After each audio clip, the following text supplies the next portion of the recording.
Hi, I'm Lynn Gray, Chair of the Hillsborough County School Board. I want to welcome you to Hillsborough County Public Schools. We serve more than 200,000 students. That includes children in preschool through our Adults in Our Workforce program. Hi, I'm Dr. Stacy Hahn, the Board Vice Chair. Our district is the 7th largest in America, and our team is made up of more than 24,000 people working at nearly 250 sites across the county. We are diverse and dedicated. Our board meetings are held in our board auditorium on select Tuesdays at 4 p.m. The best way to serve our students and our community is to involve you, the public, in what we do. You are welcome to email or meet with any of our board members and follow our district on social media.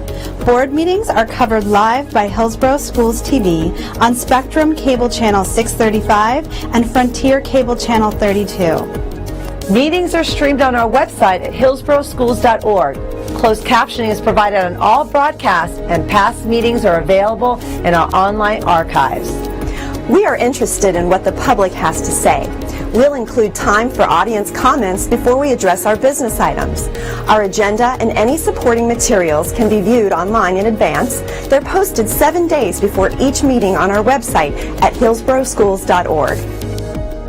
Our vision is preparing students for life, and that means all students, every day. Todos los estudiantes, todos los días. Thank you for your interest in education.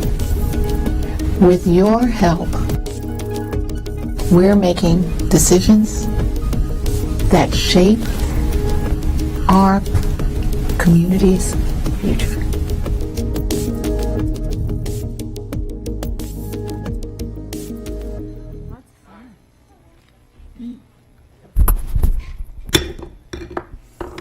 Okay, good morning. The special call board meeting of May 11th, 2021 is called to order. Good morning, Member Hahn. Good morning. Member Hahn will now lead us in a moment of silence, followed by the Pledge of Allegiance. Thank you. Please join me in a blessing this morning. Heavenly Father, we come to you this day asking for your blessing and help as we gather together. We pray for guidance in the matters at hand and ask that you would clearly show us how to conduct our work with a spirit of joy and enthusiasm. Give us the desire to find ways to excel in our work today. Amen. Please join us for the pledge.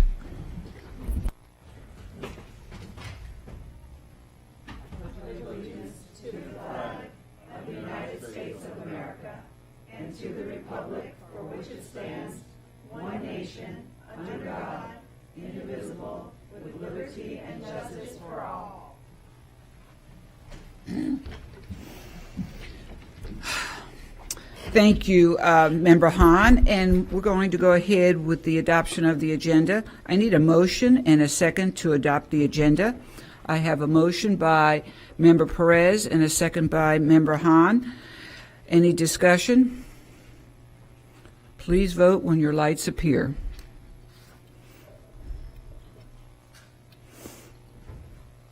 It is unanimous. Thank you, Board.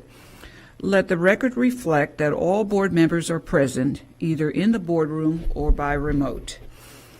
Board members, I would like to go over the format of this morning's meeting.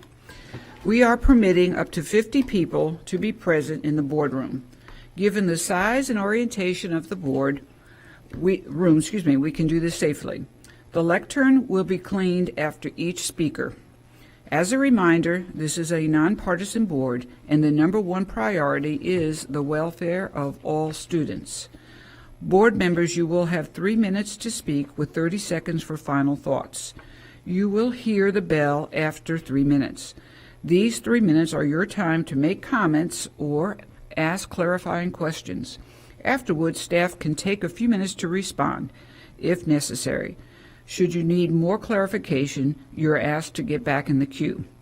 The public is reminded that as part of the district's reopening plan, approved by the Florida Department of Education, face coverings are required to be worn at all district sites, including Rosac. Those not wearing a face covering will be asked to wear one and will be provided with one if they do not have one. Should someone, after being asked, refuse to comply, they will be asked to leave the premises. Member Hahn, you'll now read the board guidelines. Thank you, Member Gray. As we begin this morning's meeting, let me quickly review the format of our school board meetings. Please silence all electronic devices. There are speakers in the room behind me that allow board members to hear the meeting upon stepping away from the dais. This meeting can be viewed with closed captioning on the live webcast, on cable TV, and on video monitors here in the auditorium. It can also be viewed with the closed captioning in the online video archive. Thank you, Member Hahn. Public comment. The board welcomes comments from citizens and values your input to the board. In order to provide the most comprehensive response to your comments, our staff will follow up with you and will keep our board informed about the responses. Our school board respects the public's right to speak to the board, and we appreciate you taking time to be here. However, it is requested when you address the board, comments are not directed personally against a board member or a staff member, but rather directed at the issues. Any behavior intended to interrupt the orderly conduct of this meeting will not be allowed. Our civility policy is in place. When addressing the board, please state your name and speak clearly into the microphone. Each speaker will have 2 minutes. I will now call up the first speakers.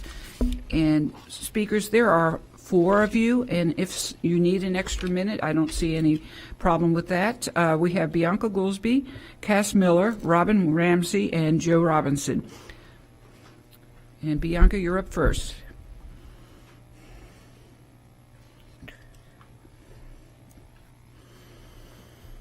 Good morning. Good morning. Make sure I have my extra minute, please, and thank you. Okay. All right. So on July 28th, 2020, I stood right here and told you that the district went from a 40 million deficiency to 101 million deficiency, according to the July 7th agenda item. That is $61 million in 1 month. Right before school started, I stood right here and told you about some of the COVID supplies purchased that would be hazardous to our staff and children. The foaming hand sanitizer contains hazardous ingredients and it smells like stale tequila. Instead of being accountable, you continue to lie to staff.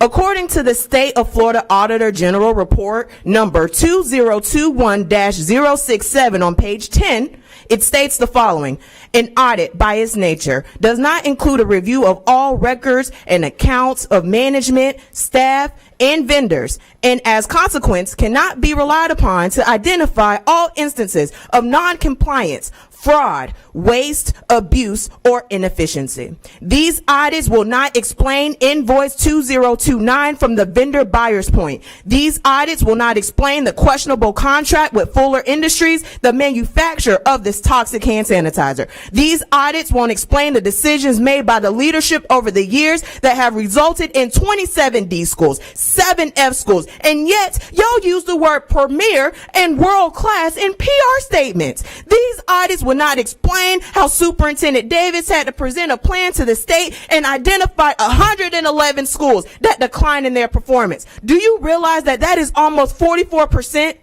These audits won't explain some of the folks brought in by Superintendent Davis and some of the staff placed in roles without the necessary certifications. Not only did we bring unqualified folks, we also brought in spouses. Then you had to secure a loan to meet payroll in October. The culture of this district is why we're here. It does not serve children, and generations of children have been harmed by this negligence. Here are some solutions. We need to truly evaluate the boundary lines with intentional focus. Speaking of, I would like to know the status of Oak Park and Foster on the record. We need a productivity, we need a leadership, and there's some people who should be terminated immediately. We can start with human capital and operations.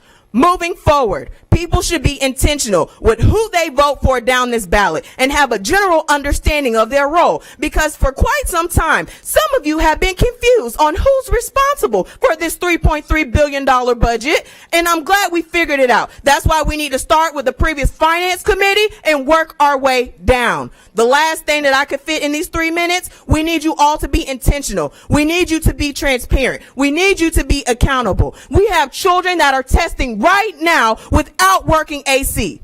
This is your marketing plan. Our children deserve better. Thank you. Next, we will have Cass Miller and then Robin Ramsey, followed by Joe Robinson.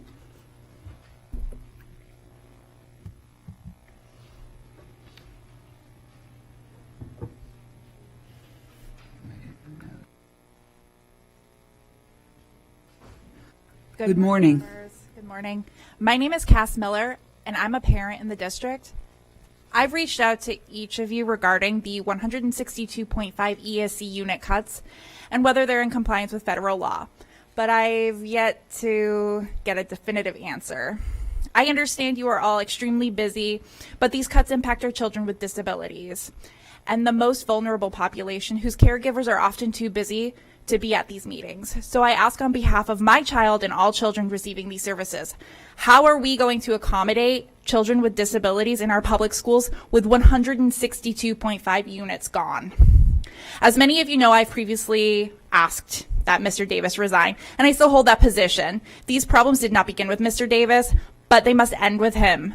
As someone who has spent weekends alongside educators knocking on doors to encourage voters to vote yes on the capital improvement referendum, I know how important it is for the district to have the trust of its teachers. We saw with the HASA survey, the trust isn't there. We all know Tallahassee isn't going to save Hillsborough County Public Schools. Hillsborough is going to. The voting public is going to. We need leadership that educators and voters trust when we inevitably need to ask voting public for another tax increase. It's absolutely imperative we have that trust. Again, I'm sure he has the best of intentions, but he has lost the trust of so many people. It is a widely held view that he is using this position as a political lily pad. When he jumps off to his next opportunity, our children will be the ones to flounder. These issues did not start with Mr. Davis, but they must end with him. Additionally, I ask members of the board, and this is completely separate, please continue listening to the CDC with regard to mask use. We are fortunate to have incredible leaders in epidemiology and infectious disease right here in Tampa, pleading we keep these measures in our schools, and we ought to listen to them. Thank you so much for your time. I really appreciate it. Thank you. Next, we have Robin Ramsey, followed by Joe Robinson.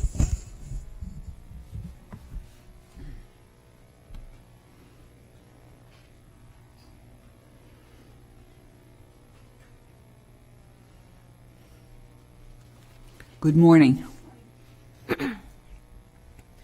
My name is Robin Ramsey, and I am a parent with children in Hillsborough County Public Schools. I'm here to express my continued concerns regarding the leadership of Addison Davis in our district. I have been in touch with all of you via email regarding a few topics, one being the petition calling for Addison Davis and Michael Kemp to resign. Within a few short days, this petition received over 4,500 signatures, the vast majority coming from within our county. Clearly, there is a lack of trust regarding his leadership in this community. This is also evidenced by the results of the administrator survey, which featured over 60 pages of comments from our administrators who are on the front lines every day. Most of these comments expressing their own grave concerns with Addison's leadership. Many comments repeatedly stated that it seems as though Davis is using this position as a stepping stone for a more prestigious political position later on, and that he is motivated by his personal aspirations. Multiple comments stated concerns that Davis does not act out of a drive to fight for the needs of our students and teachers, but rather that he is working to advance the agenda of Tallahassee and of those who are set up to profit from the privatization of education in our state. We are desperately in need of ongoing funding, and if the state won't give us sufficient per-student funding, then we will need to find support for funds in our own community. But the problem is that the trust in our leadership is broken. As long as Davis is leading the district, I think you will find it very difficult to rally support for additional local funding, whether by millage increases or community and business support. Before we can move forward towards the future of this district and fix our problems for the long term, we need a competent leader who doesn't come with a record of spending that is ethically questionable and who is known for support of teachers and students on the local side. I urge you to move forward with firing Addison Davis. We must be proactive and move forward with what is best for the children in our district, even if it is difficult. Because I and many others have a gut feeling that he will have no hesitation to jump ship at an opportune moment for him to continue climbing the political ladder. Thank you. Thank you. Mr. Robinson?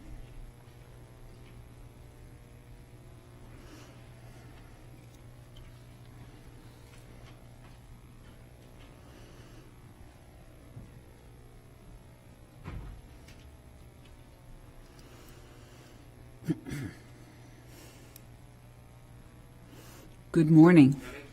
Say 3, but I got an extra one, right? Okay. Took you to walk up there, so. No finance, no romance. Now y'all know what that means. No finance, no romance. Everybody in the room know what that means. Y'all ain't got no finance, but after the day, y'all gonna have some finance. Or else ain't gonna be no romance. Thank God Almighty for this day. Thank Kathy Cass and others like myself that made phone calls behind the scene and got the state to move and got the feds to move. Because the next person was going to be down was the FBI on the state.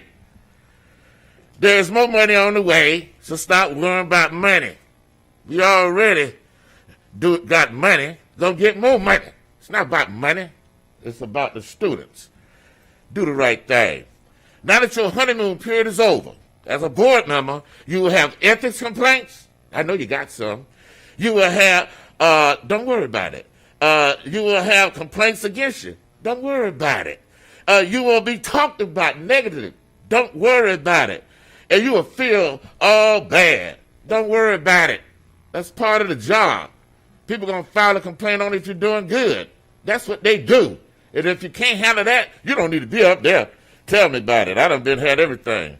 Addison Davis is delivering and will continue to do so. So let the man swim afloat on his own accord, like I told you from day one when he started last year. Let him pick who he want. Let him get that straight. And if he go up and down, then that's him. But if y'all interject, y'all ain't going to be able to get a clear picture. You're going to get nonsense. We're a family. This district is a family, but it's somewhat dysfunctional. Okay? I done been in a dysfunctional family, know all about it. So you got to work with it. Channel 28 News. Yesterday vindicated Addison Davis. Read it. Look at it. That's what happened. I know what happened. I'm the one that called the FBI around here, and nobody else. The detailed analysis said that the previous superintendents created this. Mary Ellen Elliott ruled with an iron thumb. Did a lot of things for people that ain't even had no qualifications. Put all kind of people on there, and they got the 3-year certification yet. Jeff Feekins is mine. Jeff says we don't want to get rid of anybody. We want to keep anybody because this is a family. We don't let anybody go. Addison Davis come in and said we've got to right the ship. We done sunk deep below in the ground. We got to keep floating. That's what he's doing for you. Look at Channel 8 News. And finally, they've been robbing people to pay Paul. This man done stopped that. You want to fire him? You want to ditch Davis? Okay. Now let's get to work for students by preparing them for life. Not for a minute, not for a second, but preparing them for life. And if you don't work together, Joe Robinson might have your seat up there. So all I'm saying is, you're going to have complaints, don't worry about it. You're going to have negative stuff, don't worry about it. You got money, but if you keep doing all this talking, you just have another complaint, another complaint, another complaint, another complaint. Thank you, Mr. Robinson. And now we will go ahead and the following items will now be heard. C601, C602, C603, and this special session today, I'm going to just say a few words, is critical for our district to become fiscally responsible while fulfilling the May 12th obligations of the submittal of the emergency financial plan to the DOE. Fiscal responsibility does not come very easily, and the superintendent has had made tough choices.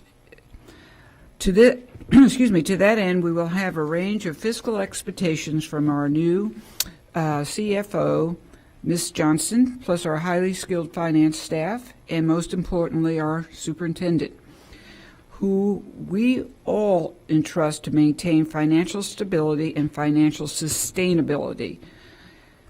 Secondly, we note today that our board may approve a finance advisory committee, albeit the title is not yet official. This committee will provide financial guardrails, needed professional input, district plus stakeholder collaboration, and possible board policy changes.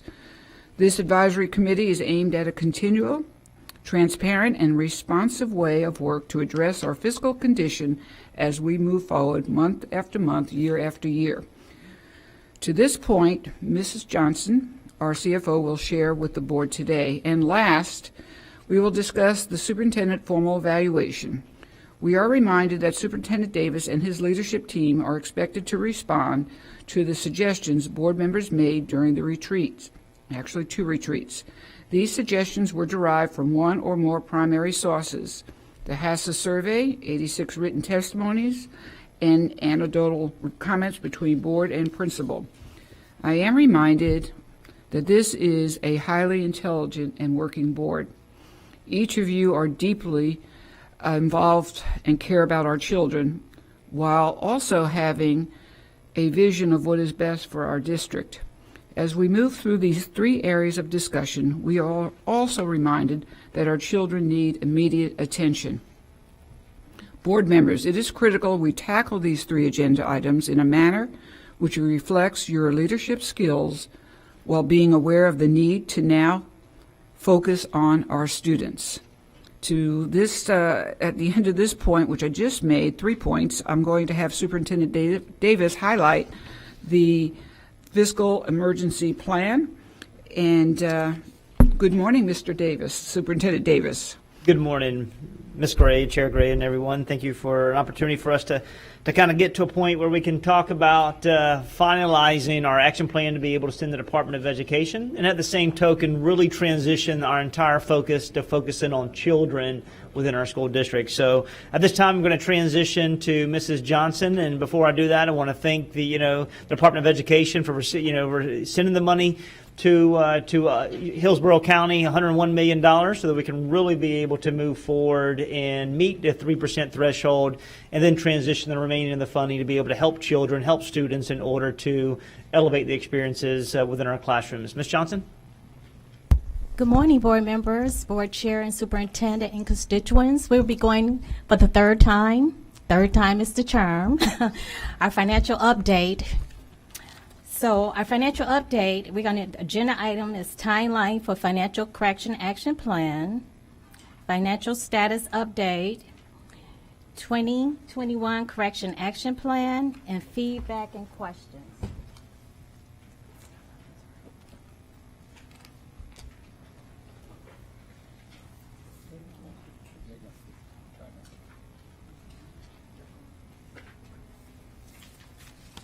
Okay, proposed timeline for action plan.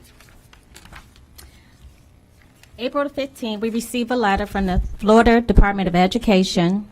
April the 26th and through May the 3rd, we finalized the proposed action plan for 2021.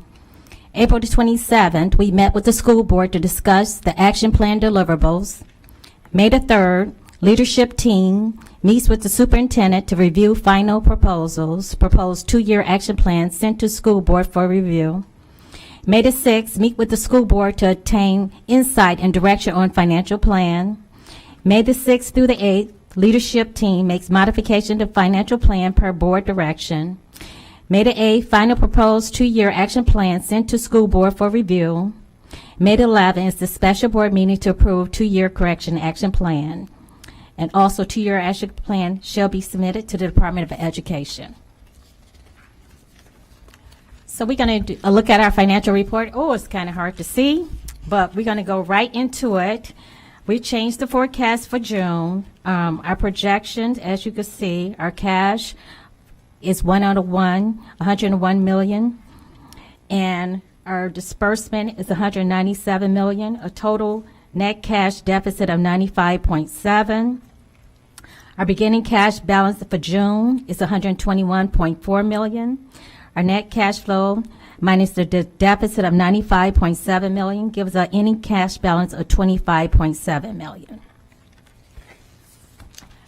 So we're going to do the fund balance because that's what it takes to get to our 2% or 3%. And I'm going to go right to June.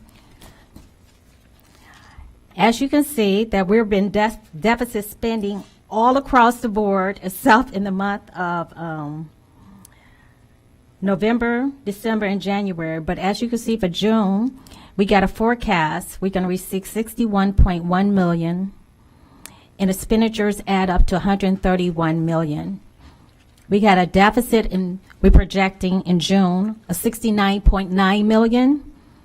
So our beginning cash balance will be $101.7 million, minus the deficit spending of $69.9 million. So it gives us an ending fund balance of $31.8 million. The correction action plan with ESSER money included. As you can see, our general fund revenue is $1.5 billion. We're fiscal recovery plan, so for 2%, we need to get to our target of unassigned fund balance is $30.2 million. For 3% is $45.3. The state requires us to have a restricted of $35 million and unrestricted of $30 million for 2% and $45.3 for 3%. So our total target for 2% is $65.2 million.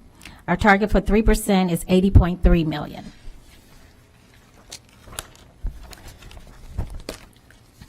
So our fiscal recovery plan with ISSER 2 and ISSER 3 for fiscal year 2021, we plan to plug the gap if we vote on the 2% or the 3% plan, but we'll go straight to the 3% plan. That we have a fund balance, projected fund balance of $3.8 million. ISSER allocation, we need to plug the gap is $24.4 million. We're going to transfer e-learning salaries to ISSER 1 of $7.7 million. Transfer expenditure to IDEA of $3 million. Transfer expenditure to student nutrition service of $206,000. Cabin furlough equals $47,000. Transfer capital maintenance of $7.5. Capital transfer for the ERP system is $2 million. Transfer to Title I is $3.5 million. These are total expenditures of $48.5 million that are allowable expenses. Total fiscal impact, we'll get to a fund balance of $80.3.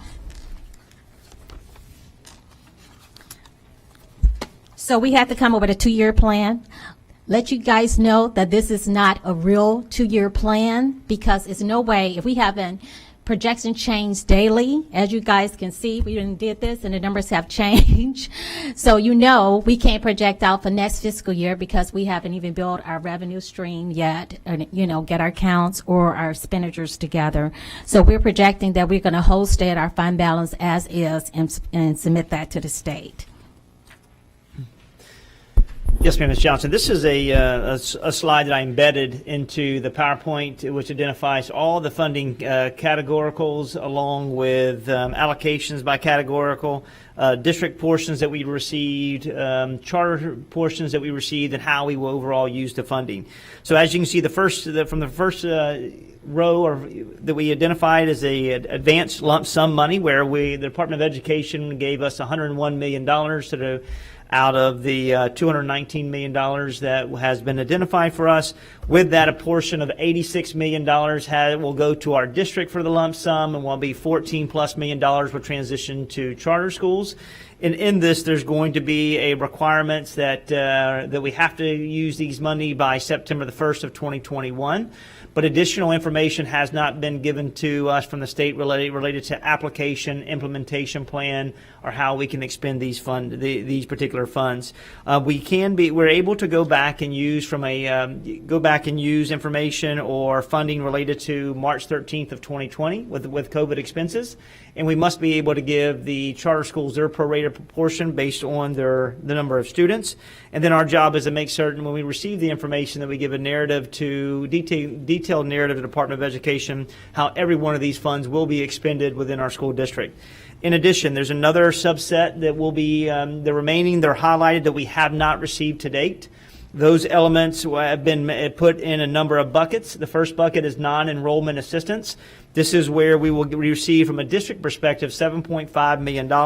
And this is all about being able to identify students who have not enrolled in our school district. As you know, 7,000 plus students as of last year were identified for not being enrolled. We leverage internal and external staff members along with our social workers, and we found all students except for 342 students.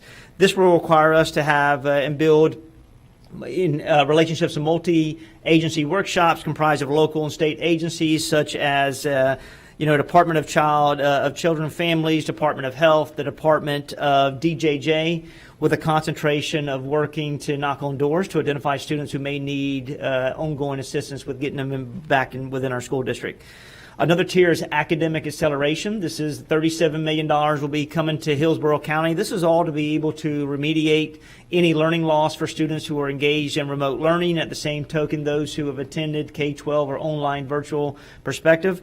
And this allows us to really address the 53,000 students that are remote learning within our school district. And then we have 7,100 students that are engaged in Hillsborough Virtual. Along the way, we always have progress monitoring expectations to make certain that students are meeting their thresholds from their standards perspective through grades and through assessments. But what this does require is that we do have a progress monitoring plan that requires a pre and a post assessment along with interventions that we will provide our students to make certain that they are accelerating and meeting the standards along the way. And then we have to be able to prove that we're using evidence-based differentiation, increment, academic tools to be able to make that concentration with our students, and then also being able to leverage expanded learning opportunities where we help students before, during, or after school. As we transition through the summer and also at the beginning of next year, we will try to implement virtual tutoring as well, because that may be a greater accessibility to our students who may not be able to come before or after school. And then technology assistance. We receive around $9 million of technology assistance. This, once again, is to be able to address the digital divide, to be able to, assist our families with software, and at the same token, make certain that we have any kind of, digital literacy workshops for our students so they know how to navigate through ongoing curriculums within our content within our school district. And then the balance remains of $54 million. We will receive $46 million, and those funds have not been identified when they will be released, or when we'll have accessibility to them, or the criterion related to that. I can tell you we'll have to put together a plan, which we have recently sent out a survey to our principals and assistant principals and staff members to identify how we would leverage the money from mental health perspective, how we will leverage the money from academic supports, and what we need from a technology perspective, and also opened up an open response just to be able to identify how these monies can best help our children and best help our schools. So we're in the process of capturing that information, and then we'll sit with our cabinet senior staff team, and then meet with each individual board member to talk about what you would like to see as a collective, so that we can make certain that we're using this money and this funding all to protect and help students continue to move forward academically. And then overall, so ESSER II funds, which is the only funds that have been released. This is all about preparing and preventing and responding to COVID-19 within our school district, closing the achievement gap to make certain we're addressing any learning loss and accelerating learning within our school district. Once again, leveraging technology accessibility, and we've done a really nice job moving from 28,000 laptops to 74,000, and we ordered additional.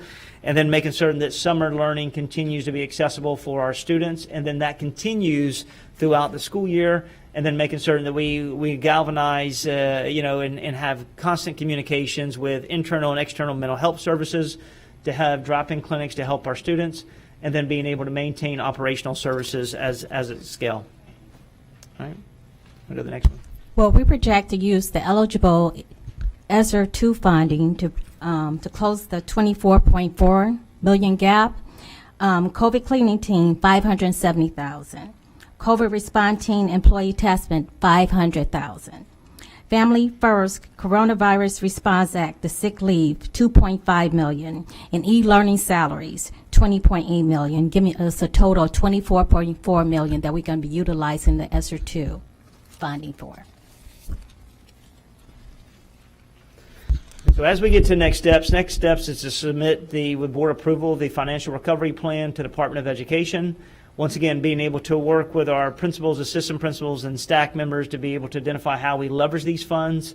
We want to be able to set up on our website, a data dashboard that really shows how every one of these dollars and cents are going to be used so the community truly understands, because there's definitely going to be a need for us to create a project management office where we have hundreds of thousands of dollars coming, and these dollars will be audited continuously, and then making certain we share the action plan with the board for approval, and then really working overarchingly to send any types of plans per Department of Education, how each dollar will be expended, and being able to move forward on behalf of children.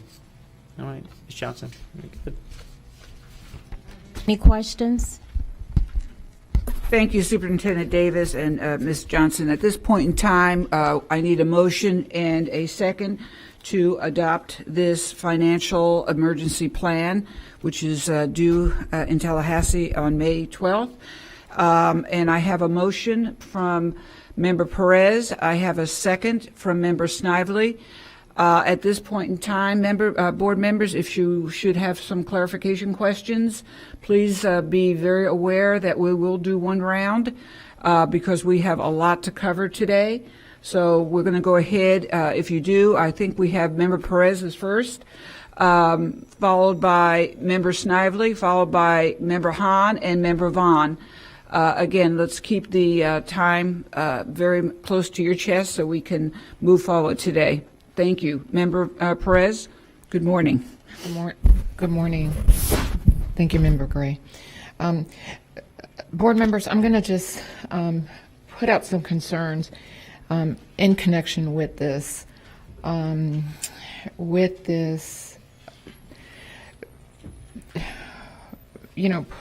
out our finalized recovery plan. So in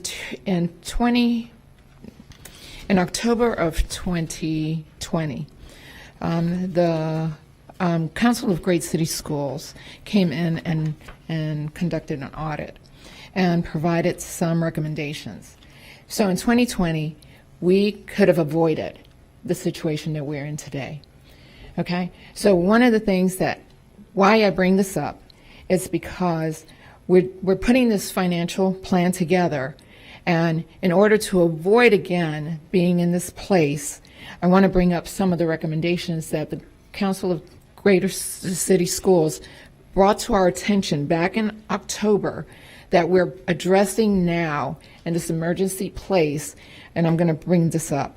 The council, on page 7 of their audit, they brought up that we had duplication of programs that were not being identified. Also, as far as the equity of our DNF schools, also the budget was not explicitly tied to the strategic plan of our school district. On page 8, that the CFO was routinely excluded from participating in decision making.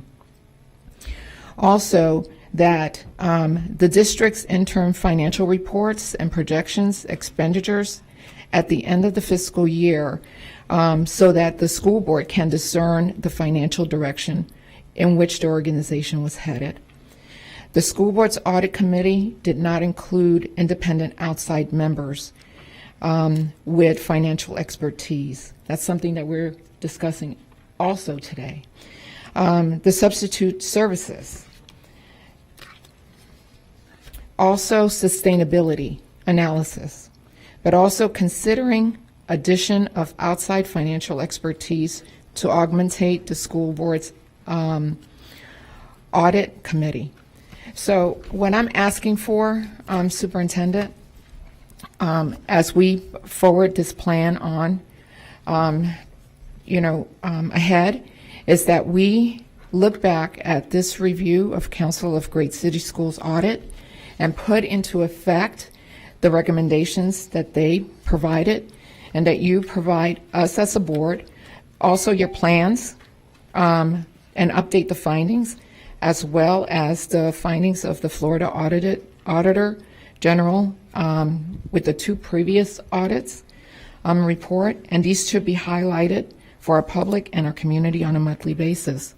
And I also am introducing a policy for this policy cycle based on the Miami-Dade model that will address allocations and allowable uses for the funds to the district through the American Rescue Plan Act of 2021.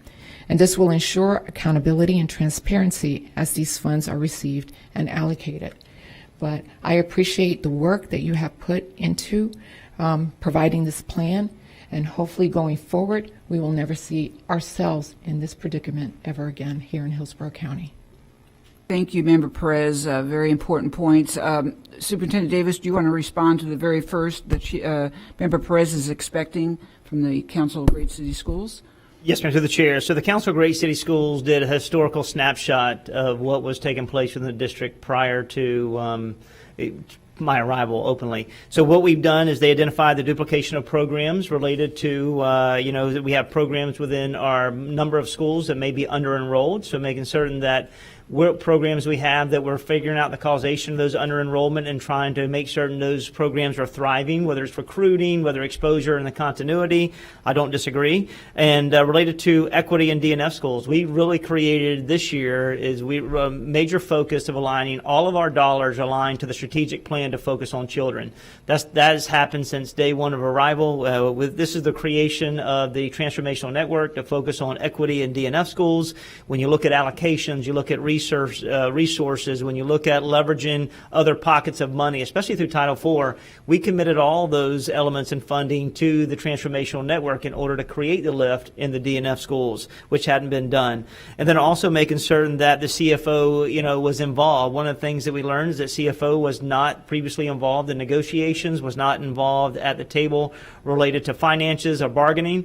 Upon that, immediately upon arrival, Mrs. Saunders and our former CFO and current CFO, Ms. Johnson, they're at the table continuously to make certain that they can tell us yes, no, do we have the money, and their job is to be a CF no, and they do a really nice job of that. And lack of forecastability. We have built a model for the first time that shows 4 or 5 years about where we are financially and what steps that we have to take. And historically, that hadn't been done. And then also from a substitute perspective, we have a workshop on May 18th to be able to look at the pros and the cons related to those expenditures to get feedback from the board. And then also sustainability for financial. We'll continue to make certain that we put controls in place. This is why from January all the way to current that we've saved over $55 million because we had organizational controls in place. So I agree. We won't be in that place moving forward, and we just got to continue to make hard decisions. Okay. Thank you, Superintendent Davis. And we do know that Mr. Warner is working on the policy language that will be an adjunct to the Finance Advisory Committee, or whatever we title that committee. Next will be Member Snively, followed by Member Hahn. Thank you, Madam Chair. I just wanted to say thank you for all of the work that you and your staff have done. These are definitely hard decisions that have had to been made, and we appreciate the effort that you're putting in. We appreciate the effort of you personally and professionally putting that pressure on Tallahassee to get the funds here in a timely fashion. So that we can continue to be financially solvent and take care of our employees. Because at the end of the day, that's one thing we unfortunately have to make hard decisions so that we can take care of the majority of our employees who take care of our students. So I'm supportive of this plan. I wanted to give Dr. Kemp, because some of the audit concerns that came back in October from the Council of Great City Schools were obviously some very valid concerns, and I just wanted to see if Dr. Kemp had anything else to add about why we couldn't take advantage of some of those recommendations right away, or because it was my understanding after reading the audit a few times that these recommendations moving forward would be more of a long-term type of solutions and not necessarily for the short term, except for a few of the suggestions for the short term. But I think we did is what you could do in the shortest period of time from October. That's only in the last 6 months. But if you wanted to add anything to that, I was hoping to give him an opportunity to do that. Yes, ma'am. Through the chair. I mean, it was a forward-looking review to see what we needed to do over the next 3 years. If you recall, when we first started these conversations back in last July, it was a 3-year plan to try to do a corrective action, put strategies in place to ensure that over time we could do it in a respectful way to minimize the impact on people, actual individuals in our organization, so we could capitalize on attrition, retirements, resignations, and also to take advantage of the other things, the position controls, the cost saving measures that have been in place, to ensure that we had controls. And just so the board understands, back in October, we actually went out to start the allocation process, and decisions were made at that time. It was a different board, but decisions were made at that time to hold harmless individuals that may be impacted. That was a great thing for those individuals, but from a financial perspective, to Ms. Perez's point, it's kind of what created the active payroll crisis, as well as the fund balance issue, because we didn't get time. It's all about time. I've said all along, time's the enemy. It's all about time to recover active payroll when you're going through these situations. So the decisions to do everything we could to take care of people in the fall, unintended consequence of that was the pressure that we've experienced this spring. So we do need to make sure that we follow all the recommendations to ensure we're not in this situation again. And even with the federal relief dollars, the pressure's on us. I mean, the pressure's on us to ensure that we find new revenue sources moving forward, and that we continue with the cost controls. It's not going to be, this is not a one and done deal. We're not okay. I mean, we have to continue to work on our strategies. So the Council of Great City Schools, along with all the way back to the Gibson report, will tell you tough decisions needed to be made. And fortunately for previous administrations and boards, there were strategies available to them to put it off. This board and this team, we're at that time, we have to come up with new revenue strategies and cost control. Well, obviously there's some short-term strategies in both of those audits and long-term strategies as well. And I know this for the short term is a Band-Aid on a broken arm. So we're going to have to really talk about what mitigation strategies moving forward after today. I don't know if we have a workshop scheduled for that, but I think hearing the mitigation strategies and the cost control strategies that you all are planning to implement will hopefully bring some relief to our financial situation and to our board as well. And as I mentioned the other day, I still believe that we have a lot of employees in every district and every division that on a day-to-day basis probably recognize and identify different ways that our expenditures can be reduced. And I would encourage the superintendent and his team to make sure that they're reaching out to all employees and maybe even incentivizing it with recognition or whatever makes sense to get feedback from our employees who have some solutions and strategies for cost control based on their day-to-day operational experience. Yes, ma'am. And if I can just add, you see the cost controls and the efforts, the strategies we put in place. We've been moving in the right direction this year, and that's that's to be commended. All the way down to the school levels, the principals and purchasing decisions, and really looking at needs versus wants. Like I've said in the past, we've been very blessed in Hillsborough County to have whatever, whenever, as much as whatever, whenever. But everybody's done a great job, and you see it in the numbers. You see what's happening to the numbers weekly, and if we just continue to be mindful of that, it'll in 3 years, 2.5 years, we'll be in a better position. Thank you so much. I know this is painful, but we appreciate the expertise and the work that you and your team have done for this report and for our district. Thank you so much. Thank you, Member Snively. And yes, we will have another deep dive at our workshop on May 18th. And that will be very necessary as we comb through the sustainability area. Member Good morning, Member Hahn. You're next, and then Member Vaughn. Thank you, Member Gray. First, thank you, everyone. Echo the sentiments of my previous board members. You put a lot of hard work into this. I greatly appreciate it. And what I, again, would like to see when we talk about the longevity of the district is a parallel plan where, when you look on page 10, we're transferring $48+ million to the ESSERS money. And we obviously are going to have to recoup that somewhere when that money runs out, demonstrate how we're either increasing our reoccurring revenue by $48+ million or decreasing our spending by $48 million, or a combination of both, so that when this money is gone, we have a sustainable fund balance. And, we talk a lot about decreasing our workforce but I also want to hear more about how we're looking at our vendor contracts and finding savings in the long term, in addition to other strategies. So maybe a parallel plan that can demonstrate how we are going to recoup that $48.5 million long term, and the strategies around that, whether they're new strategies that you've gained from talking with employees, or strategies from Great City Schools audit. That's something I would like to see to demonstrate that long term we are thinking about the financial responsibility of our district, and showing how we're recouping those dollars, because we all understand this is kind of a Band-Aid to get us through so that we can have a true fund balance of 3%, if not more, in the end. But having that parallel plan, whether it's presented at a workshop or a school board meeting, would be very helpful. Also, it mentions here that you're going to provide a detailed narrative and budget. And I guess I'm assuming you have a narrative. I'd like to be able to read the narrative that you're going to give to the DOE, because obviously this is just the budget piece that we're looking at today.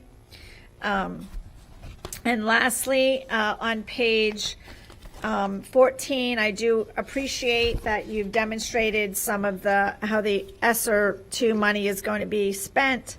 However, I'm going to make another ask, and it's the same ask I made at the last meeting, which is, again, a database that shows everything you're spending this money on, and that it's put on our website as a landing page for the public to see, much like we've done with the referendum dollars. Anytime, any day of the week, our public can go to our website and see how referendum dollars are being spent on every project, the date, the anticipated date of a project starting. And Mr. Farkas has done a good job in always updating that, his team. So I'd like to see that for the ESSERS 2 and the ESSERS 3 dollars. And I know you and I spoke, Mr. Superintendent, that's something your team is currently working on. I know other board members have spoken about this as well at workshops and at the dais. So I'm just I'm going to keep bringing it up until I see it live on the website. And that leads me to the suspended agenda. I would like to see that come back. I mentioned it at our last emergency board meeting, because that is an opportunity for us to put something like my request or the database for the ESSERS money to revisit, to say, okay, I know you're creating it. Can you give us an update? That's an opportunity. It's an opportunity for you to give us an update on the 39 struggling schools. It's an opportunity to revisit a conversation and give an update on the school to prison pipeline. It's an opportunity to give an update on other things that are important to board members. And I know it's something that we used to do, and I would really like to see it brought back, immediately. So those are my comments. I appreciate the time. Thank you. Oops. Thank you, Member Hahn, and I appreciate that there's actually some solutions that you're sharing. Very important. And I know that Superintendent Davis wrote those down, the parallel plan, the database, and suspended agenda, among other things. Thank you. Member Vaughn, and then Member Combs. Thank you, Madam Chair.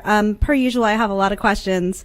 And I am asking that we have several rounds of questions, not just one. My questions on something this important, as you mentioned, this is one of the most important things, can't be addressed in just a 3-minute timed conversation. So I'm going to start with some of my questions, and then if I don't get to finish them, I'm going to get back in the queue.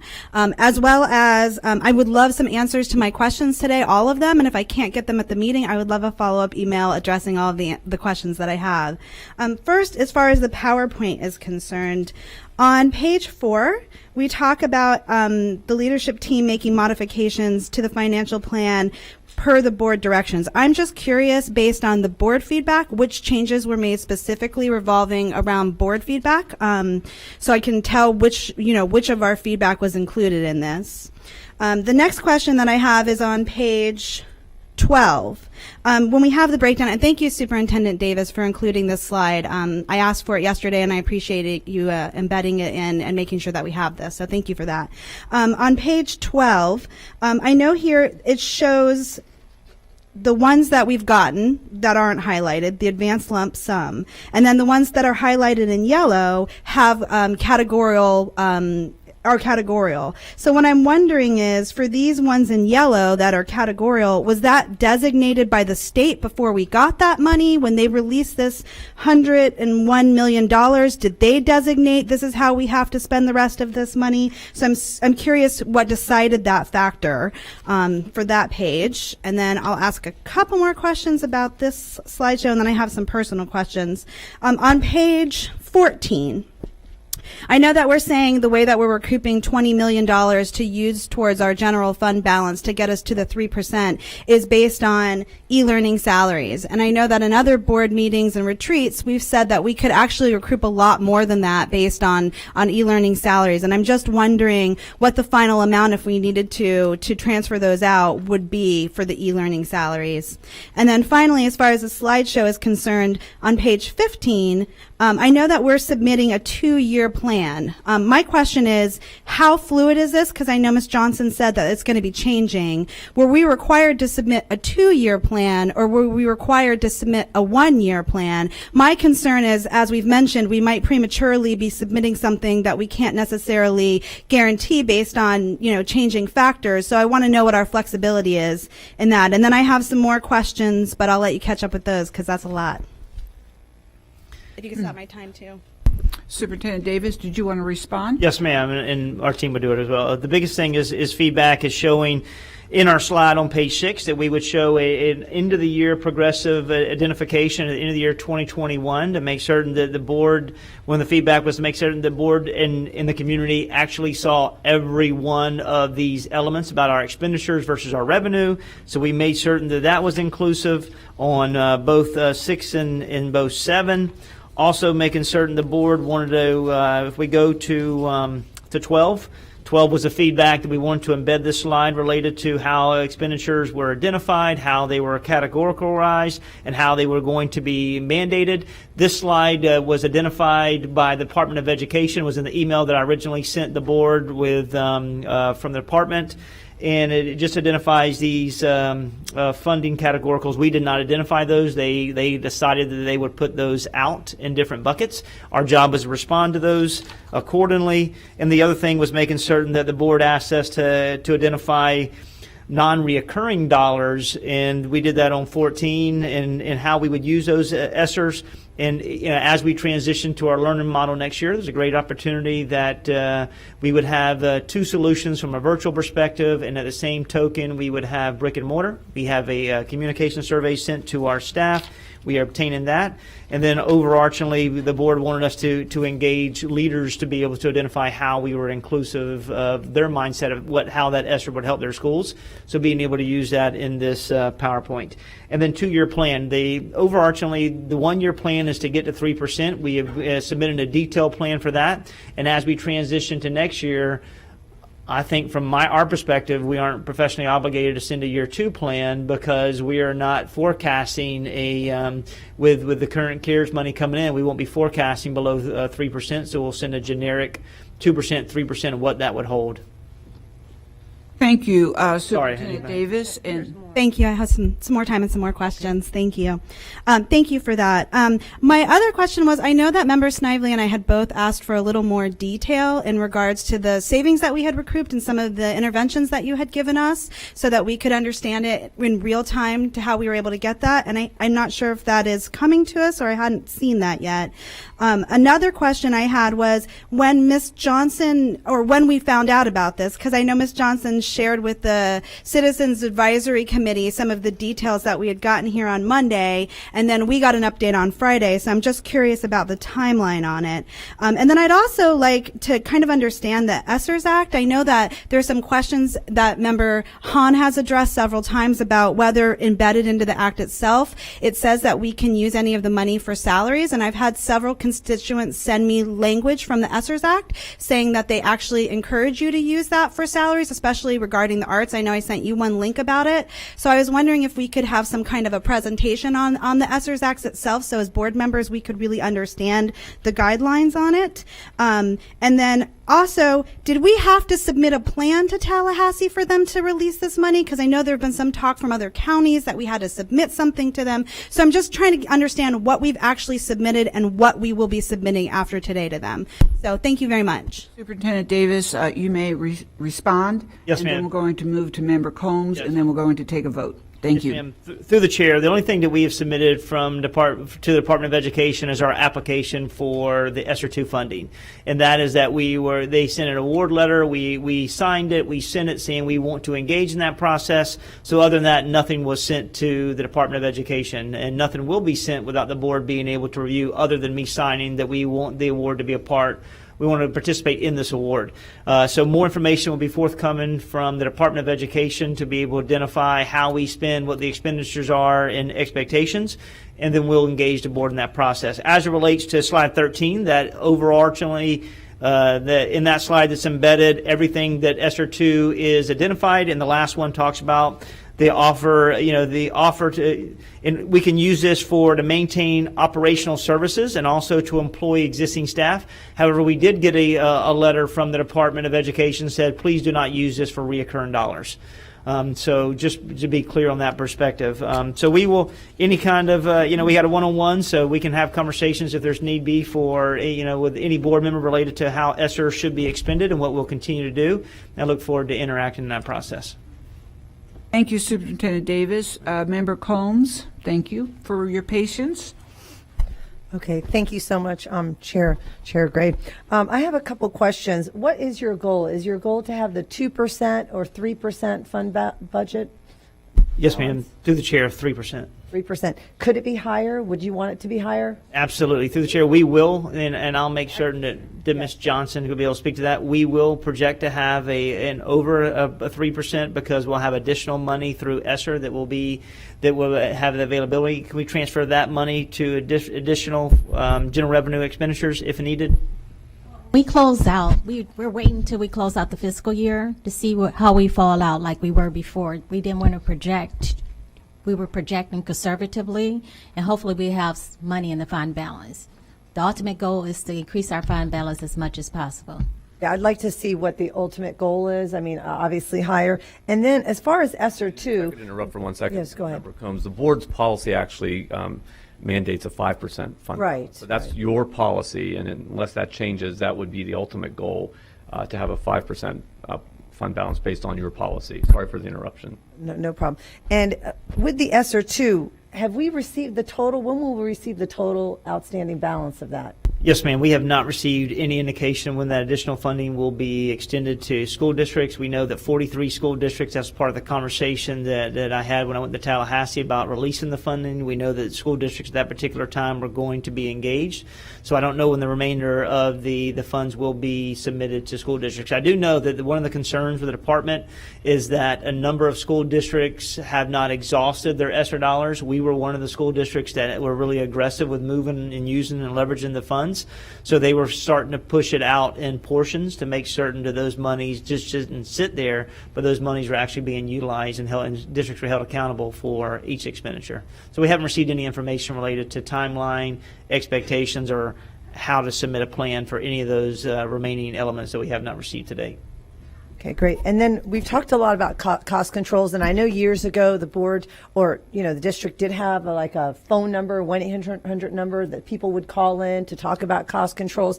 And something that we've talked a little bit about today, when we look at the Council of Great City Schools, we see their recommendations. If you go back to the Gibson report, they really talk about the top heaviness of this district. And I have said that, I would say probably 20 times, how top heavy we remain to be, the overall amount of money that we're spending up at the administrative, not school site, but the administrative level. I would really like to see a plan for that. I would like to see a cost control for that, not just for now, but for the future. I think it's very important. We've talked about the increase in salaries with the cabinet that you brought in, and we've talked about the increase in overall the number of people who are here. And I've said that multiple times, and I will continue to say that. And I know you've brought a plan together, but I still think it has a long way to go, and I just want to make sure I'm on record for that.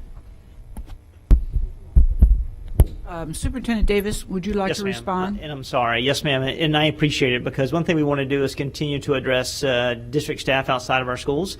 In 1920, there was 381 individuals making over $90,000 in our school district. This year, from 2021, we're at 331 individuals making $90,000. So we have chipped away along the way, and this is about a $5 million savings. And we'll see as we transition throughout this year and through next year, you'll start to see additional savings as positions that we did not fill. So when you look at overarchingly what we've done in the district, we've made some really great movement. Is there always areas to continue to push? The answer to that is yes.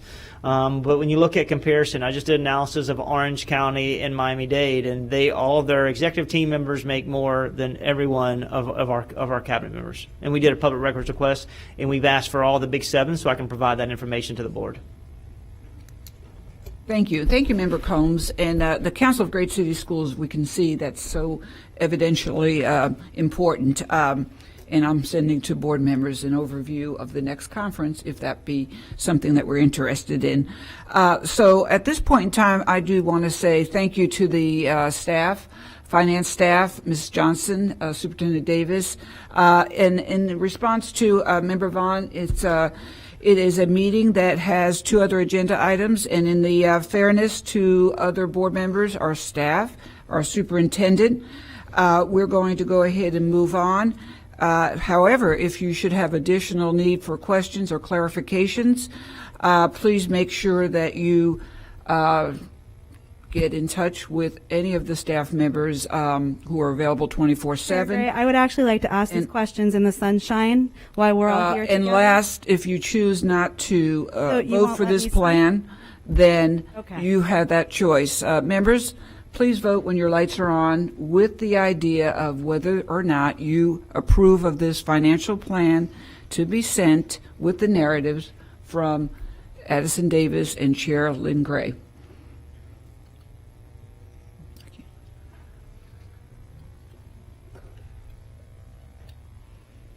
Okay, we have all in favor with one, Jessica Vaughn, not in favor of this plan.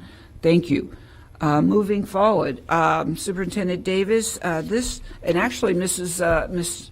Johnson, Roe Johnson, this really revolves giving you an opportunity to speak. We had board members have had a lot of discussion, and we're open to a future financial, for lack of better words, advisory committee, not unlike the referendum, Chris Farkas, that we have currently, which has been very successful, and to Member Hahn's point, very transparent.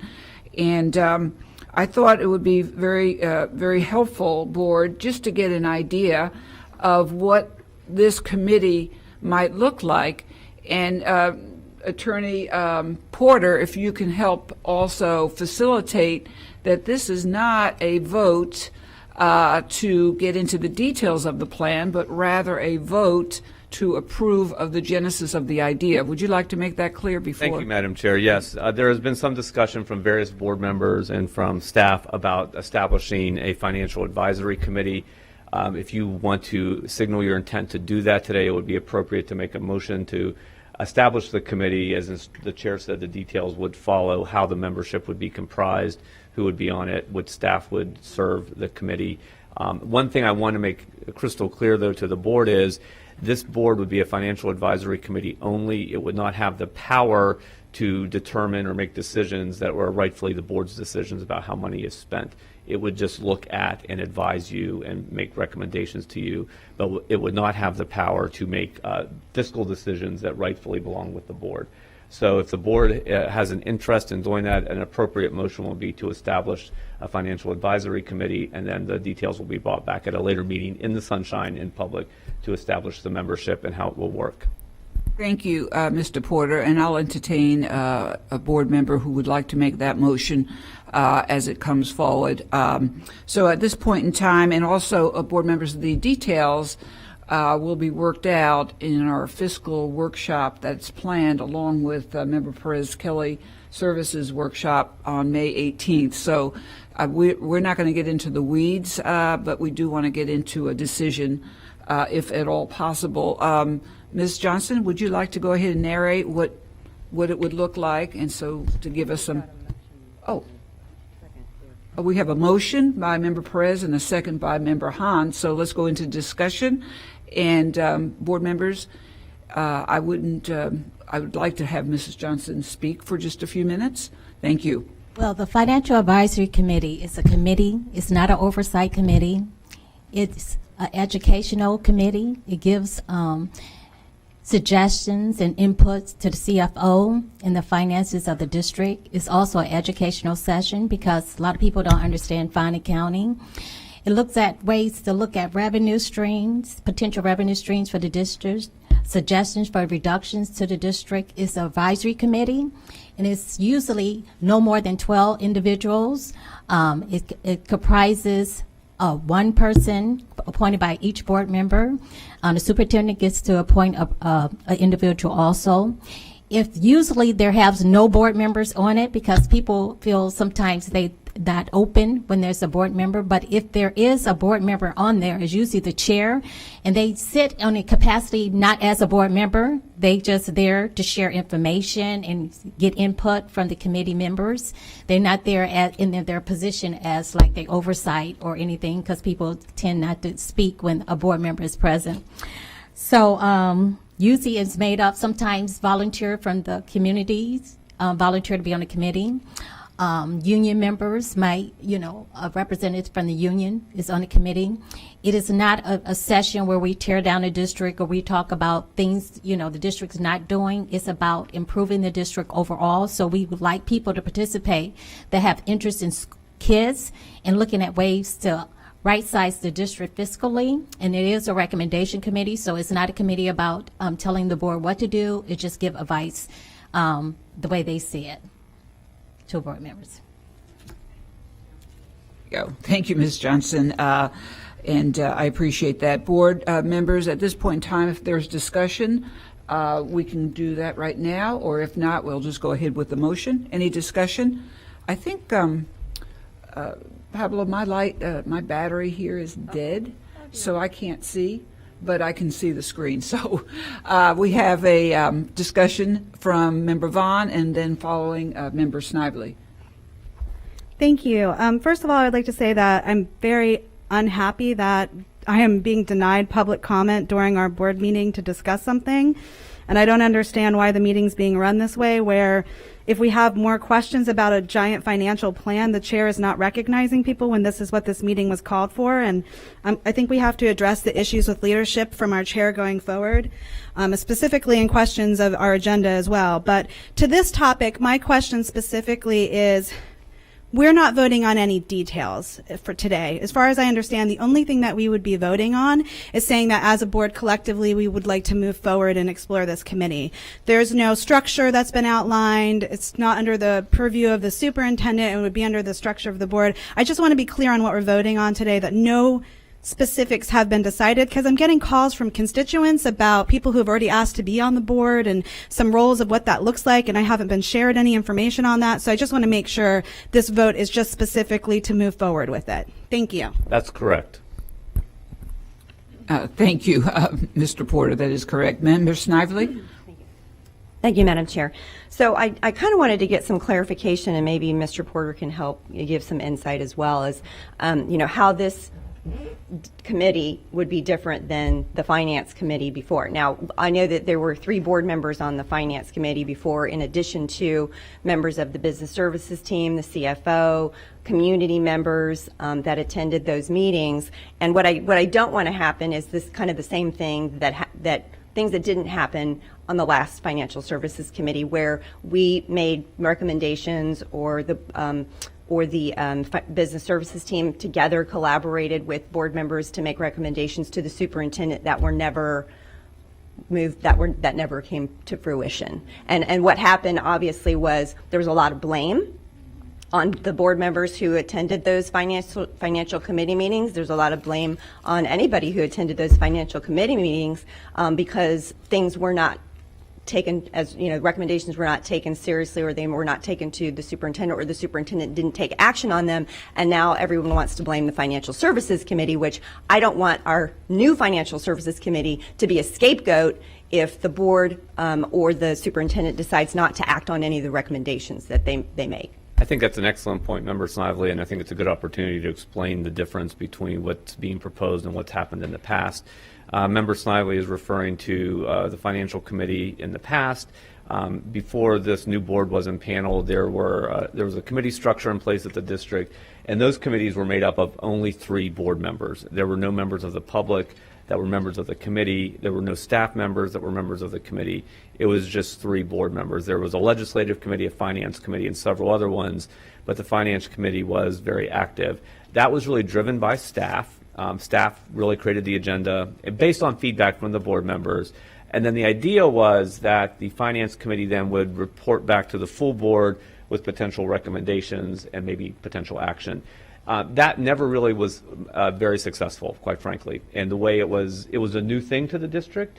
I think the committee structure was something that the board members and the community was not as familiar with as maybe some other organizations. So those sort of went into abeyance, and the board committees are no longer really in play right now. What is being proposed here is very, very different. It'll be made up of citizens, not board members, and I think it's better if board members are not involved.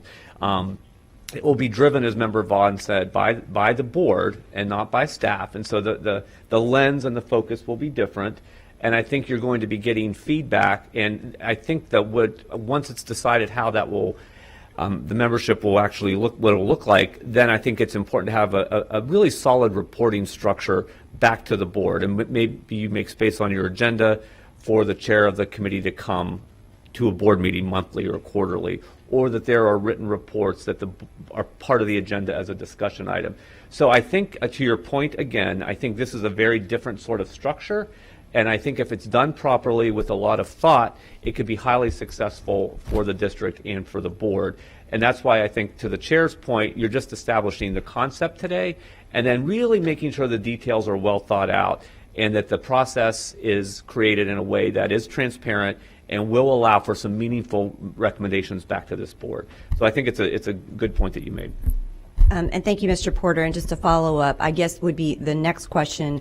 When and how would we decide what the details are around this committee and what the responsibilities and protocols are? Because as Ms. Vaughn is getting contacted by her constituents, we probably all are getting contacted by constituents who are interested in serving on this committee and wanting to know the details surrounding the responsibilities and roles that the committee will play. And so, what would that look like? Well, I think in my mind, if the motion passes today and you want to establish it, we would work on a timeline and come up with a recommendation for the structure, and we'd work with the chair and the superintendent's staff to come up with something and bring something back to the board as soon as possible so that you can actually take action and begin appointing members. But it needs to pass first. If it doesn't pass, then there's no reason to talk about it further. Well, and then finally, I'll just say I really like the idea of coming up with a structured reporting process where I know that the Citizens Oversight Committee sometimes reports to the board on a regular basis, that this Oversight Committee, whoever the chair of that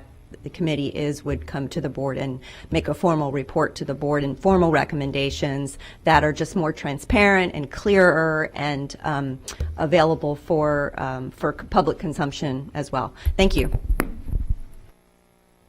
Excellent idea, and we will have our feedback board, and then we'll have the structure and those kinds of details need to be worked out for sure. So as we move forward, we have Member Combs, and then we'll go to our vote. Member Combs? Yeah, I also wanted to mention that Miami-Dade does have an organization like this. They do have a citizen finance committee, and I have spoken to someone who sent some bylaws and other information. So it's really great. It's not like we have to recreate something from scratch or create something from scratch. We do have, a neighboring district that has done that very successfully, and I think it will give, more input from our community, more input from, the state of Florida, or different districts from Florida that are going to be able to support Hillsborough County. So that way, when we do see that we have issues with funding, our community knows that. And obviously, everything has been very transparent, and we want the community to even have more input and more say in this. Yeah, and I talked to CFO Ron Steiger, and I did receive the bylaws from him and how the committee was put together, his suggestions, but I'll leave it up to you guys to decide how you want to put this committee together. Hey, and also it is spelled out in such great detail in the Florida statutes, because I was reading it, and it goes step by step how to put this and the legalities into action. So that's helpful as well. Not that the Florida statute is the most interesting book to read, but it does have way of work in there. I have to go to that book sometimes more than not. So let's go ahead and with the idea of future detailed talk and the structure, board members, please vote whether you would be willing to move forward. Oh, go ahead, Mr. Porter. There's an actual motion on the floor. Is there? Yes. Okay, thank you. Okay. So we're going to make our vote whether we want to move forward with the Finance Advisory Committee, knowing full well we'll work out the details. Please vote when your lights are on. And You're the only one left. Yeah. And we are all in favor. Thank you, board members and Superintendent Mrs. Johnson.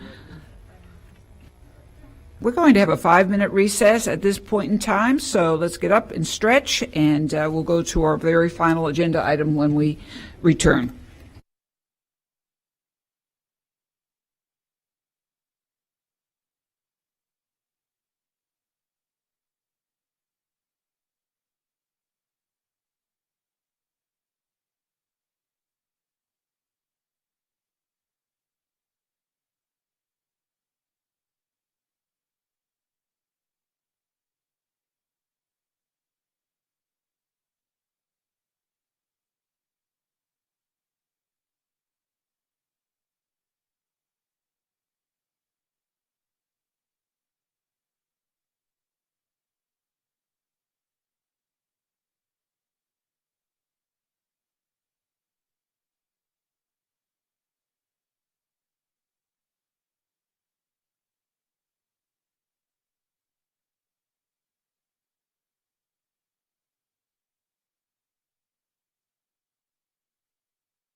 We're going to reconvene, and just as a way of sharing, the board member comments are very important, and it's very critical that we remain transparent and collaborative at all times. Sometimes what happens is if we don't prepare ourselves fully for a board meeting, then those questions do in fact just start mounting up one by one. And it would be a preferred way to always talk with the superintendent and the staff to provide the information for answers to those questions. So when we have a meeting so full of agenda items and necessary ones, we have to commit and to ourselves that we have to be prepared. And yes, there are questions that absolutely happen as board members speak, because I write everything down myself as well. So in the effort of a efficient meeting, I do want to respect the other board members' time and our staff members and our superintendent. So please try to bear with this process as we go forward. This particular agenda item is discussion, but I will go ahead and now read the particulars on this. There are two topics we need to address and clarify.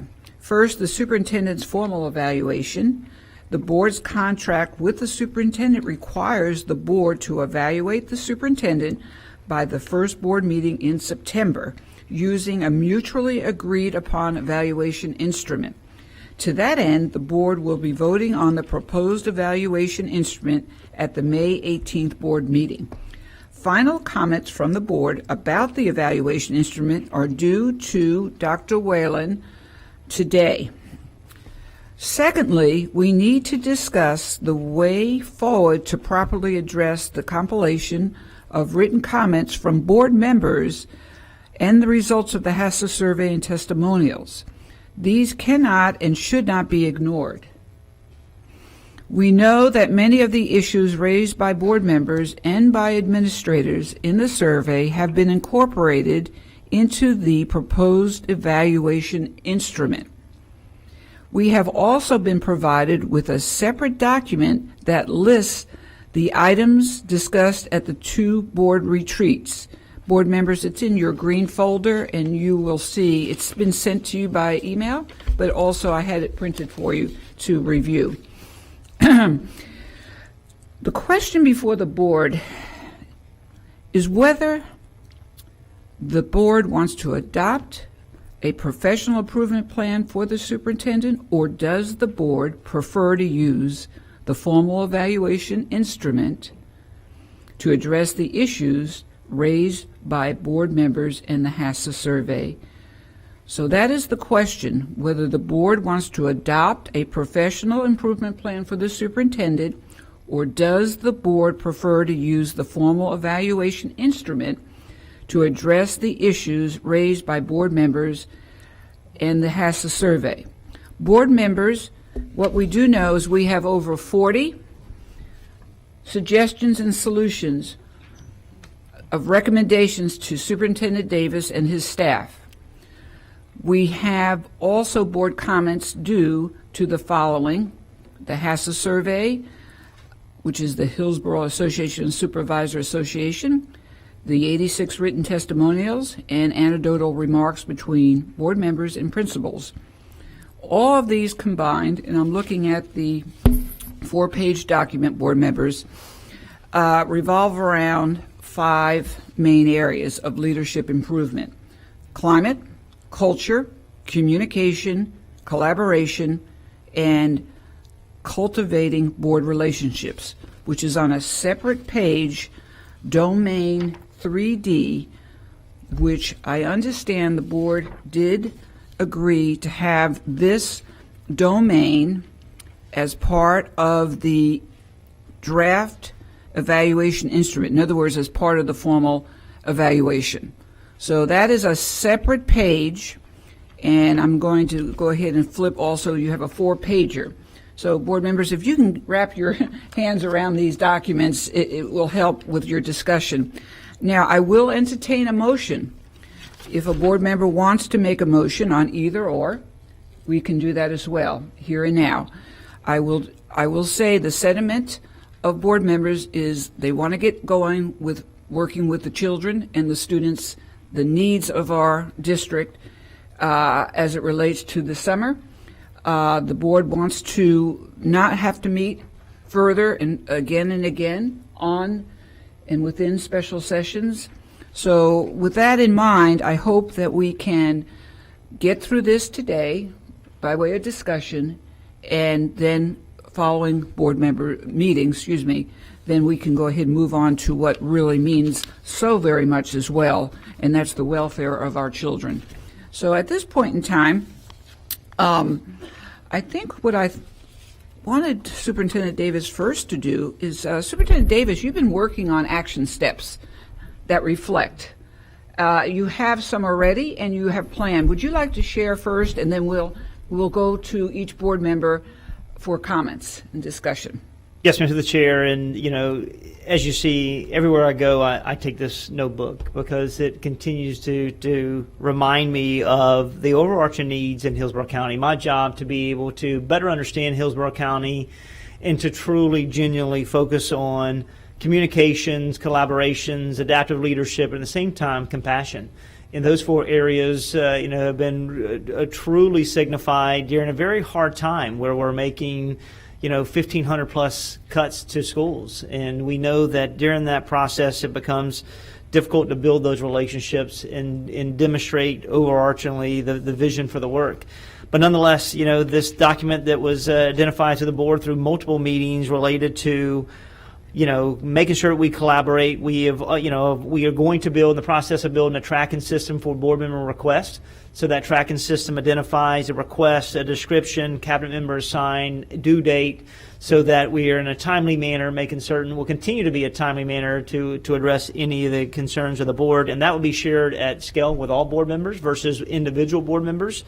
And then, from my perspective, is to make sure that we continue to remain transparent. What are we doing for transformation schools? What are we doing for persistently low-performing schools? What are we doing to address the early learning, separation for literacy, and use the superintendent's update during board meetings to provide that information so that we can continue to address not only new topics and way of work, but also for me to better understand what the suspended agenda is, because that's new to me, and make sure that's a reality. But also is make certain that it's about listening, reflecting, and this is what I've done by creating not only a teacher advisory committee, but also a principals advisory committee to identify what's working, what's not, what we can do differently.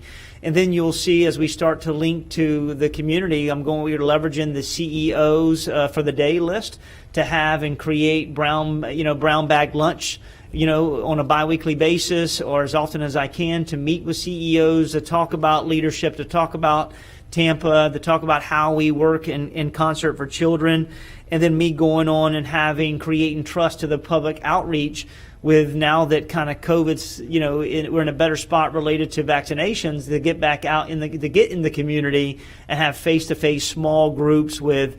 I established a PTA regional meeting that we'll have tomorrow with one PTA lead from each district with Mrs. Lyons and Frank Riaz, being able to connect with faith-based partners, be able to connect with small pockets of communities in everyone's district to really talk about how we expand initiatives, how we expand choice, how we leverage ESSER, and what we're going to do in order to continue to make certain that we have the greatest availability for education for our children.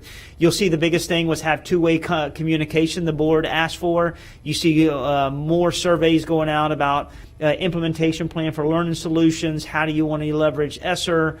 We'll send that communication today. We'll go out on temperature related to masks for summer school and for next year. And then also engage in principles about how professional development looks. What do they want to be able to entail? How can we help them? How can we better support? And at the same token, making certain that principal meetings overarchingly, since I've been here, principal meetings have been centrally focused on instruction. So how to have that blended model related to instructions and overall operations so they continue to hear from the entire executive team to talk about initiatives, projects, and so they can have a better understanding of what we're doing moving forward, and just remaining proactive. Proactive solutions. The cabinet's been given a monthly calendar for all the way for entire year to put big projects and initiatives in that month so that we can stay ahead of that work and build timelines the way that I sent timelines to each of you recently related to the learning solutions, related to the insight survey, related to engagement. And you'll see I also sent an FYI that I'll be have open forums with that are optional, because one thing is making certain that we are not having mandatory meetings, but we're flexible, optional meetings where attendance will not be taken, to meet with assistant principals, and also district staff, just to be able to talk about, what keeps them up at night and how I can help them further support and leverage our teams in doing so. So you'll start to see a lot of work that's taking place, continuously meeting one-on-ones with board members, and I take advantage, I want the board members to take advantage of that opportunity to talk about children, to talk about schools, to talk about how we can move forward. And I continue to meet with CTA on a weekly basis to be a partner in this work, and we'll continue to do so in that process. Thank you, Superintendent Davis, and we know we don't want to hear all litany of things that might not be possible for you to achieve, so I appreciate what you shared. Board members, this is your turn to share concerns, action steps, and let's go ahead and expect at least 2 go-arounds. Our our board meeting ends at noon today. So at this point in time, we have Member Combs, Member Snively, Member Washington, and Member Vaughn. Thank you so much, Chair Gray. I'm going to make some comments, and then I'll go back around. And I want to give everybody an opportunity to talk, because I would like to eventually make a motion. I know this year has been particularly hard because of COVID and our financial crisis. But one of the things that when I came into office and I talked to you extensively about was the communication issue. And that really didn't have to do with COVID. It didn't have to do with COVID, somewhat COVID, but really just about communicating, better communication with the principals and the assistant principals. And that was prior to the HACA survey. I go out to the schools on a regular basis. I even went out to a school yesterday that wasn't even in my district.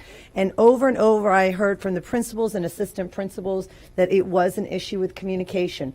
I know some members have kind of discredited the HACA survey. I will say that I think it was very indicative of how the principals are feeling or have felt. I have seen that you are making positive changes. I see, based on what you're talking about, at the end of the day, the reason that I'm here in office is because of children, and I care so much about the students in Hillsborough County like everybody else does. And I know at the heart of every school is the principal and assistant principal. Do I believe that you're trying to improve your communication? Absolutely. Do I think you're going to be able to? I hope so. I want you to succeed.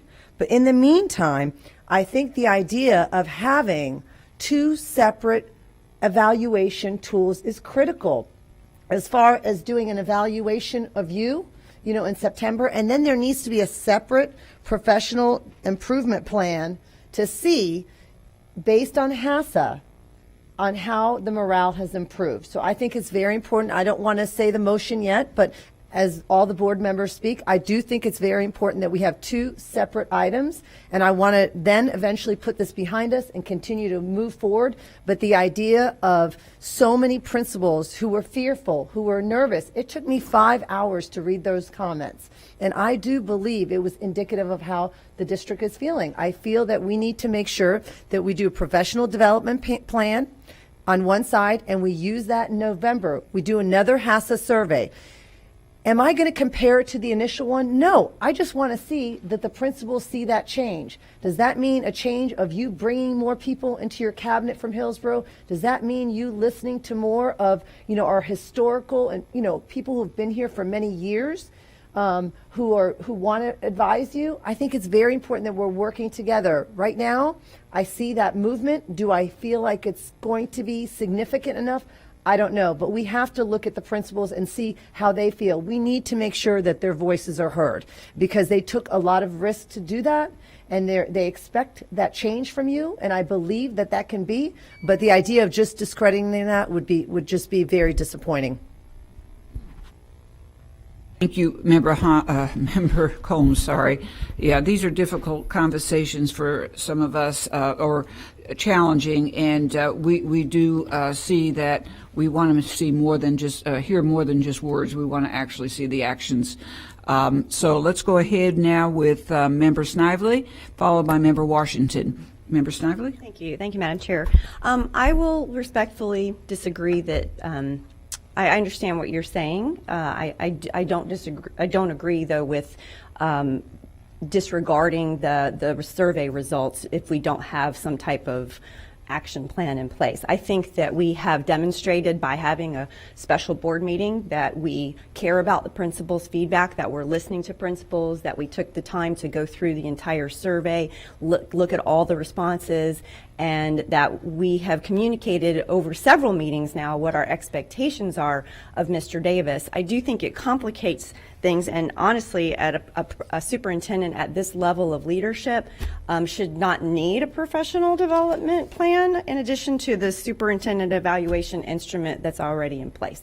So I thank you. I think it was Marie Whalen who took notes at the last meeting and was able to put together this chart that actually encompasses and denotes every single portion of the domains that are reflected in the things that we want to see. So for example, if you look at board member relationships, in his evaluation, the components 2B, 3A, 3B, 4A, and 4C encompass those things. And so to me, I'm looking through his evaluation and looking at all of the corresponding elements and artifacts that are included under each of the domains and subsets, and I'm seeing that there are a lot of things that are in here already that we want him to do.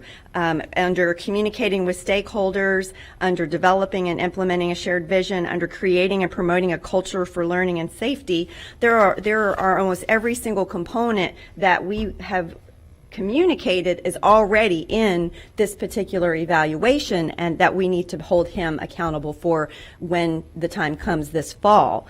The other components are through the way of work, and that's something that we as board members communicate with each other, how we work together with the superintendent and his team.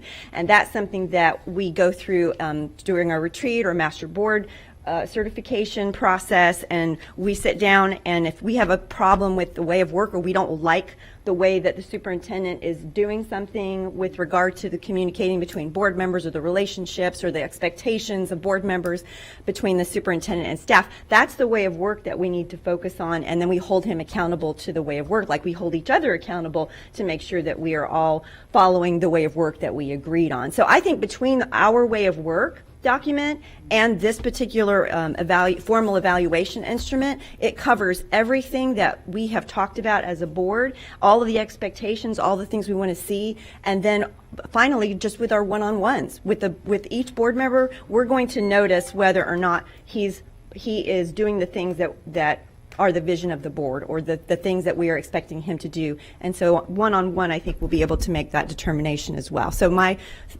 opinion is that we don't need a separate instrument. We just use the current tools that are in place. Thank you.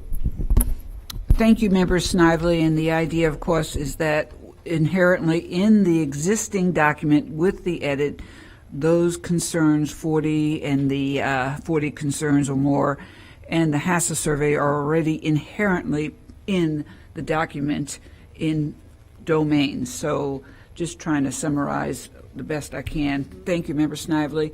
Member Washington, then Member Vaughn. Thank you, Madam Chair. I, being a former administrator myself and teacher and so forth, I've never seen 2 evaluations done, and this seemed like it's going to be 2 evaluations. I think, Dr. Whalen, when we made those domains the other week, you captivated all that and put it on the or it'll be on the superintendent's evaluation list, right?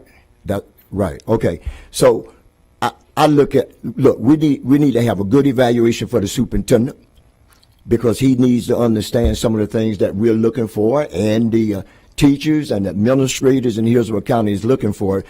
And it's on the domain. I mean, we have it now. If we add this in there, Dr. Whalen, along with the evaluation, that should cover that portion of it. Am I right? Mr. Porter? That's an accurate statement. It's just up to the board how you want to proceed, but yeah, that's correct. Oh, okay. So then we could use this one evaluation. Look, if we think he's not doing the job, mark it down. I mean, when it comes down to September, when we do the evaluation, mark it down. If you think he's a 1, give him a 1. If you think you're 0, give him a 0. If you think it's a 3, you do it. But I've never, and I've been in the military. I was in the military for 22 years, and then in also the school system. I've never seen 2 evaluations done on a person like that. Not all at one time.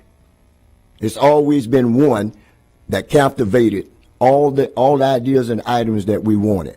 So I think we need to use this evaluation on him, and plus he has to agree on that. Am I right or wrong? That's correct. Okay, good. Okay, so he has to agree on that anyway. So if we use the 2, we use the plan. What is the plan proving? I mean, I don't understand, because we know what we want from the survey, from the HACA survey. We know what we want from the principals, and we can captivate it with this evaluation here. So I don't see a need of having 2 during this period of time. And, that's just my opinion, being a former administrative teacher and first sergeant in the Army. So, okay, thank you. Thank you for your esteemed background as well, Member Washington. Also, we are reminded that the extra page, the blank page, is available for board member comments, and I believe I had 9 pages last time, which should remind all of us when we have things that are not found in that document. Perhaps you can do your own anecdotal remarks. Next, we have Member Vaughn, followed by Member Hahn, and then Member Combs. Thank you, Madam Chair. First of all, to the statements that you made when you opened the meeting, as far as questions, I find it problematic to insinuate that if you come prepared with questions that you haven't come prepared to a meeting. The whole point of why we're elected here is to work collaboratively in the sunshine at these meetings, to ask questions and make informed opinions. So to insinuate that if someone has a lot of questions, they didn't do their homework is problematic to me. We are publicly elected officials, and why I appreciate my one-on-one time with Superintendent Davis, my job is to do my work as a board member here in the sunshine. Moving forward, I'm just really confused at this point. From my understanding, this wasn't 2 evaluations. We were talking about crafting one evaluation for the superintendent, which we've been working on with Dr. Whalen previous to all of this. And then from Member Gray's instigation at the retreat, based on community outcry as well as the HACA surveys, as far as I know, Member Gray was the first one to bringing an improvement plan, a corrective action plan. I'm not sure what it was called. If our original intent was just to use the evaluation form, I don't understand why we had a retreat conversation about it and 2 or 3 subsequent meetings and more retreats in order to discuss that. So I'm just confused about the process. Personally, for me, I appreciate the evaluation form, and I'm hoping that we'll have more time to make sure it's board approved by everyone. But my concern is that it is approved by the superintendent, which I understand is contractual, and I understand he wants to have that approved. But as we've talked about in public life, I'm not familiar with an evaluation tool used in the business world where the person who you're evaluating has to sign off on that. It makes it a little bit challenging for me to really understand whether or not all of the domains, although I know that you said it encompasses things, really give us the space to point out maybe some things that are working or some things that aren't. If you lump everything into one domain and say 6 or 7 things are accomplished here, it's harder for me to rate that if I feel like maybe you're doing a fantastic job with the stakeholders and communicating with them, but I have some concerns with other members. So for me to have everything lumped up, while I appreciate you say here's the domain it falls under, it makes it harder for me to be more specific. And I understand as well that we have comments, but then I don't understand why the whole evaluation form wouldn't be comments if we're relying on the comments to really express our evaluation form. So for me, if the community, and our response originally from the HACA survey was to craft some sort of additional improvement plan to give the superintendent some feedback that he doesn't have to agree upon, that we don't have to force under domains. I thought that's what we had 3 or 4 meetings about. So that's kind of where I'm at as far as that's concerned, but I'm interested to see what the will of the board is concerning this. So thank you for allowing me to speak this time. Thank you, Member Vaughn. Member Hahn? Thank you, Member Gray. So, we did talk about at our retreat about doing a professional development corrective action plan, not an additional evaluation, which I think is the way some board members are going to make a motion for today based on what they've already shared. You could say this is a plan. A plan is, this is our expectation, this is our feedback, these are our suggested solutions. That is a plan, that is what we agreed to. We did not talk about doing another formal evaluation or any type of evaluation, in my opinion. So in fact, we have done a plan. Whether, you like the format of this or not, this is a plan. Let me just say, I agree with Ms. Combs in regard to the HASA survey is extremely valuable information. It's feedback. I also believe that all employee feedback is important, whether it's HASA, teachers, custodians, student nutrition, transportation, maintenance. Love to hear from all those employees and get their feedback. I've talked about maybe exploring a 360 type of survey / some type of survey to get all of our employees' input. It would serve as certainly a valuable data point when we do the September evaluation. That is something maybe we can discuss at another time as a board, a 360 type of survey from all of our employees, not just one segment of our employees, though a very important segment. I don't know if it's because I've gone through this evaluation system before as a board member, but I do feel comfortable that I can embed the feedback from the professional development plan into the final evaluation in September. I feel that the tool, and especially, and I do support the 3D being added to the evaluation tool. I personally, just to put it out there, I do feel like I can embed the professional development information. Again, I've had a lot of experience in evaluation tools as a teacher, as a professor preparing future teachers. We were constantly evaluating our students, so maybe I have a different comfort level than others around these types of tools, but I do feel comfortable in using the final evaluation tool, and I do think that we did provide a plan that we agreed upon at that first retreat. I appreciate it. Thank you. Thank you, board members. And just so you know, I'm looking for consensus while we're speaking, and everything that you're saying is helpful to that regard. Superintendent Davis, anytime you want to speak on something, please let us know, and we'll put you right in there. Member Perez, Member Combs, and Member Gray. Thank you, Madam Chair. So the difference between the evaluation and the professional improvement plan is the professional improvement plan is used to correct employee performance. And then the evaluation is that year to evaluate how he's done during the year. So, and the professional improvement plan holds that accountability piece, as far as how he's improving, with the recommendations we provided. So it definitely is two different components, totally two different items. So the evaluation that we're going to be completing is based on how he has performed as a district leader, for this district. But to the point, as a supervisor, I have provided employees with both, to help them improve as employees, to help them improve as professionals, and then to mark those places in their evaluations where they need that boost. So, the evaluation, although it addresses some areas, it doesn't help a person in those areas where they need those improvement points. So the professional improvement plan assists that person with those target areas. So I don't know if necessarily the evaluation is going to help necessarily with that one point, with addressing both issues. Yeah.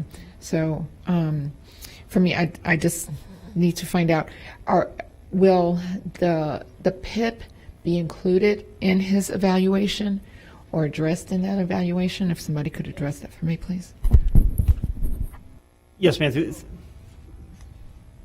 the chair, the evaluation is what we agree upon, and the adjustments that I pushed to HR to add the new domain is the agreed upon tool that I would use as relation to the overall evaluation process. So, listen, we've had multiple meetings related to concentrations, areas of focus, which I identified earlier as when we started this conversation, and look forward to working with that document every single day as information to transition to the evaluation tool in order to make certain we're making any adjustments that's needed, especially during a very trying time.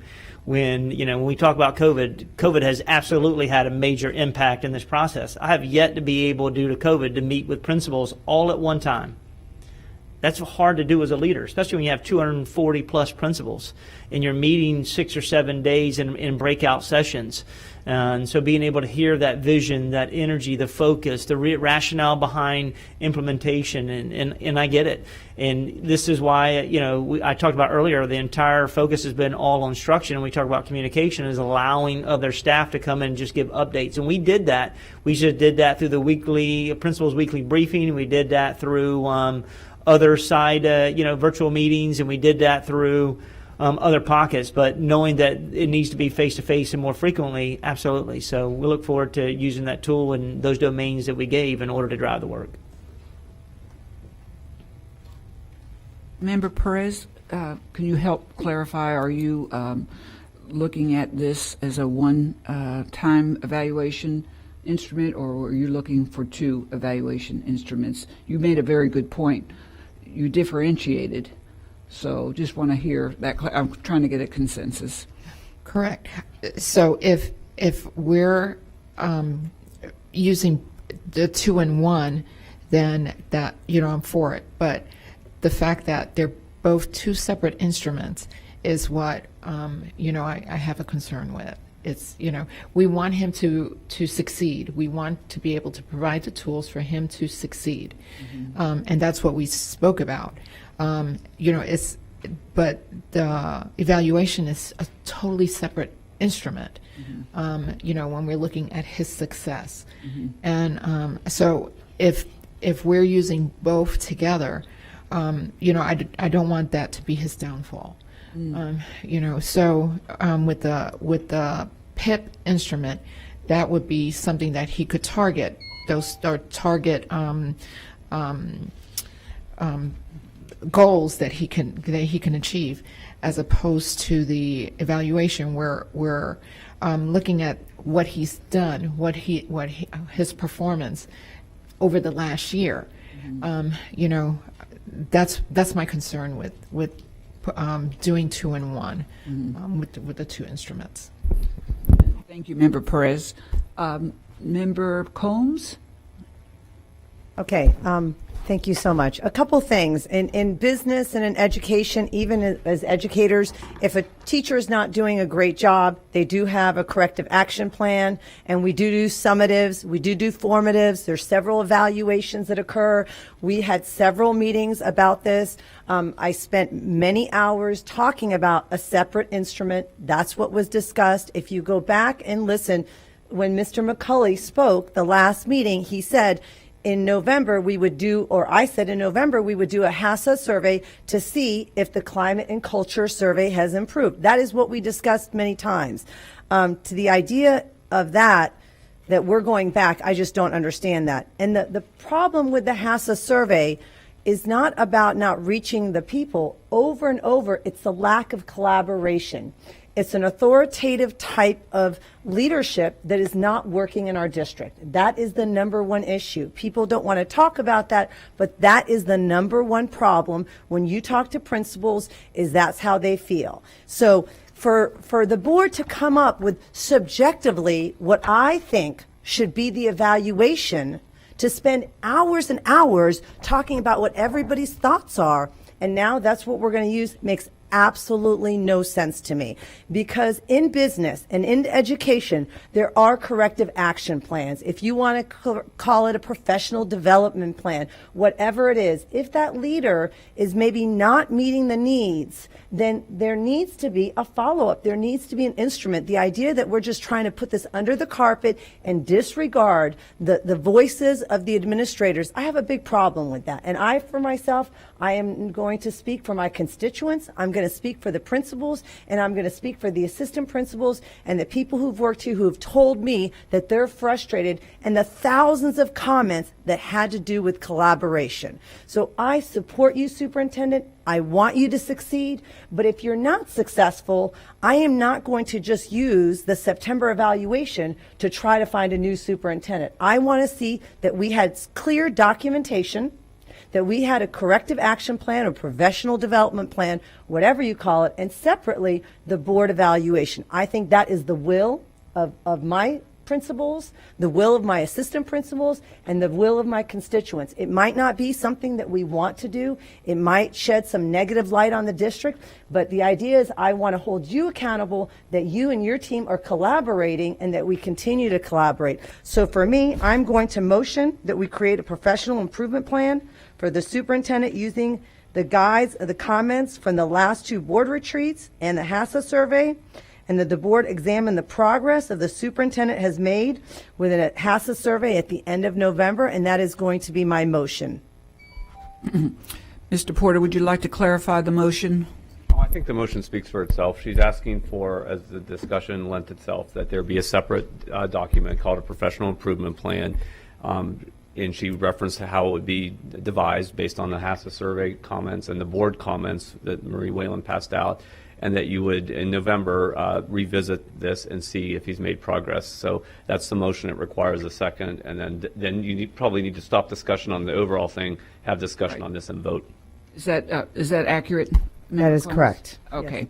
All right. I need we have a motion on the floor. I need a second.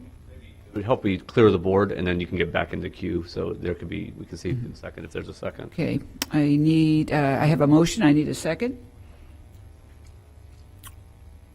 I have a second by Member Perez.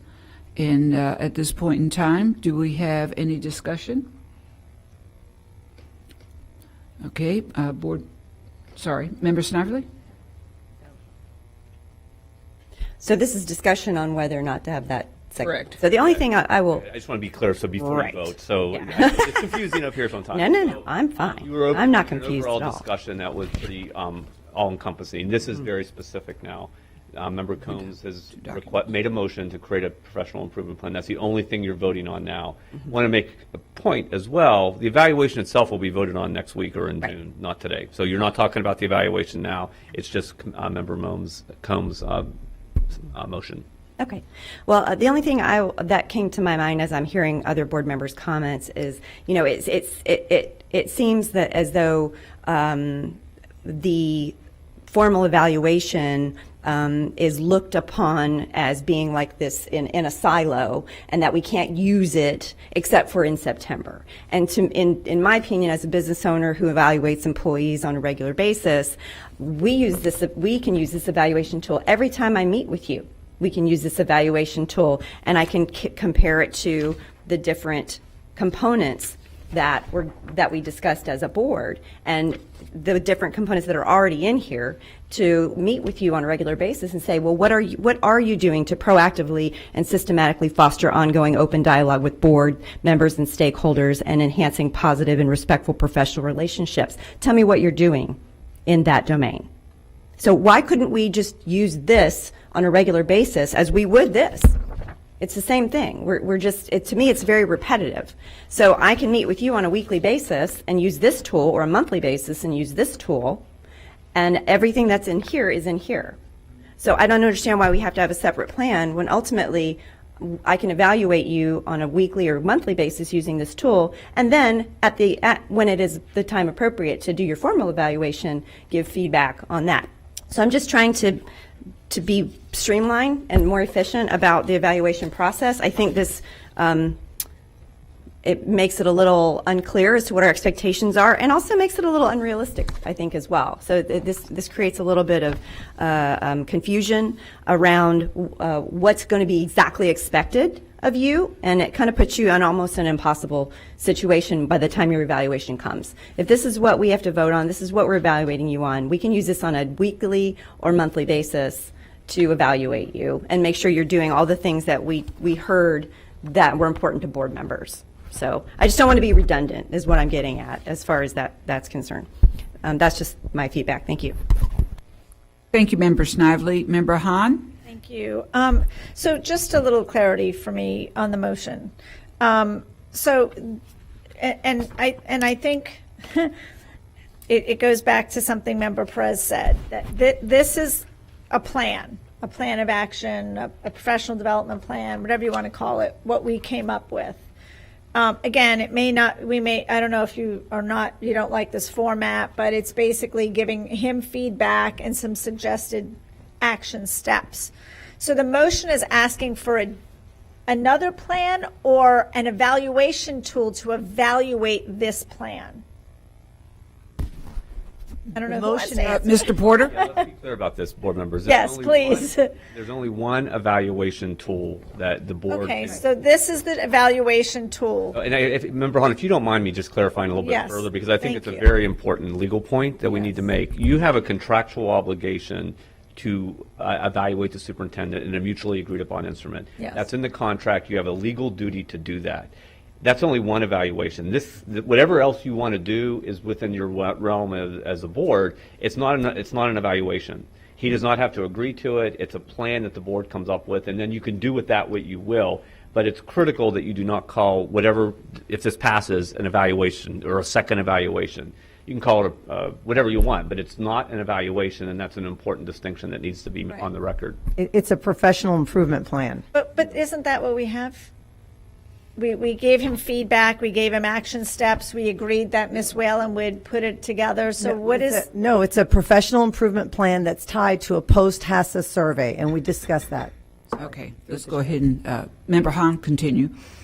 Okay, no, I appreciate the conversation. I'm just trying to get some clarity on what we're voting on, because I agreed to the professional development plan, and I feel like this does have the HACCP survey in it, because that was what we talked about at the last meeting. And it also has, in addition to the HACCP survey, some of the things that, as we were in pairs, we also added. That's correct. So that's what I think is in here. And again, it goes back, and I will tell you how I use the superintendent survey. And as a new board member, when I met with Dr. Whalen, she did encourage me to use it and to take notes after every one-on-one meeting with the superintendent. And at that time, it was Superintendent Akins. So when I have a one-on-one with Superintendent Davis, or after a workshop, or after certain big decisions are made, like school reopening, I have a file. I pull out my superintendent evaluation and I take notes, so that when I do have to fill this out at the end, I have all my examples already. I'm not trying to recollect it, because that's hard to do. And I have specific examples, and I have specific notes about how the conversation we had and what ideas I gave to him on improvement and so forth. And I did that with Superintendent Akins. It worked very well for me.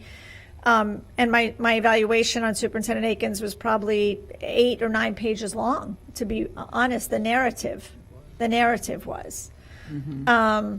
So again, I agree that we need a plan, a PD plan. I feel like this is it. I feel like all the ideas are in here. If we want to collapse things a little bit more, streamline them, but I feel like the plan exists, and it's now up to him to demonstrate his action steps. And I'm just going to reiterate, I feel like I can capture that in the final evaluation. But I do feel like the plan exists. And, I understand your concerns, Member Combs, and I do agree that the HASA input is vital, and as well as all the input we get from APs and teachers as we make visits. And I do believe we put a lot of those concerns on this form. Thank you. Thank you, Member Hahn. Member Vaughn? Thank you. Okay, so once again, I'm just totally confused. This is being called a PD, but it's not. It's an evaluation form. No, okay. This is the evaluation form. So this is just a living document that we talked about last time, where we're collecting thoughts with no actions. We're just housing the thoughts, so at some point maybe we can use them somehow. What I'm really confused about is why we've had about 4 meetings about this. That at the retreat, when we had talks about it, why we didn't at the retreat say, okay, we already have an evaluation form, we don't need to do anything additional. Why we are still forming, why I'm getting shut down when we're talking about a budget and only being able to talk for 2 minutes. And then we're having another conversation about this when our budget crisis is imperative as far as whether or not we're going to have a separate evaluation or a corrective action plan. I don't understand why this is such a challenge. If we're just going to have a living document with comments in it, why did we have to have a meeting drafting that? We could have submitted it to you separately. And to say that these are under those domains, can you help me understand how asking virtual town hall meetings to engage with school-based district employees, how I can accurately capture that in the evaluation form? Specifically, that one. Can you stop my time, please? You wanted me to answer that question? Can she answer that question during this? Okay. So and can you tell me where that particular one is on? Yes, under culture and climate, chart number 1, feedback, suggestion, solutions. Okay, so in looking at the draft evaluation documents for virtual town hall meetings, that was one of the solutions or suggestions that your particular team came up with to address that. So it would be incorporated into, if the topic is related to the instructional program, that's where you see that on 1A, supporting the instructional, organizational, and leadership capacity of staff. So when you look at the elements and artifacts, and that one, provisions of opportunities and support to staff, that's particularly related to leadership responsibility, employee effectiveness and retention. So it would be where that input is coming in for you through the virtual town halls. If it's something that you've collaborated with the superintendent on that particular topic, that's the action, and then that would be captured in those various areas for the components that align with having a virtual town hall meeting. If it's just the number of virtual town hall meetings, that would be how frequently he's engaging with the community. I don't know if there's a set number that we're saying that we need to have that happen. It's all would be related to what the topic is and the purpose of the virtual town hall meeting that the board member would be recommending. So I'm hearing we made a list of very, very, very specific concerns, and that those are being caught under domains that may accurately be able to express that specifically or not, because that's what I'm concerned about. I mean, to me, it was the community was asking us for more accountability. It was evident in everything, and that's what we were being responsive to into the retreat. So if we were going to not be responsive to that and just stick with the evaluation form, I still don't understand why we had 3 or 4 meetings about that.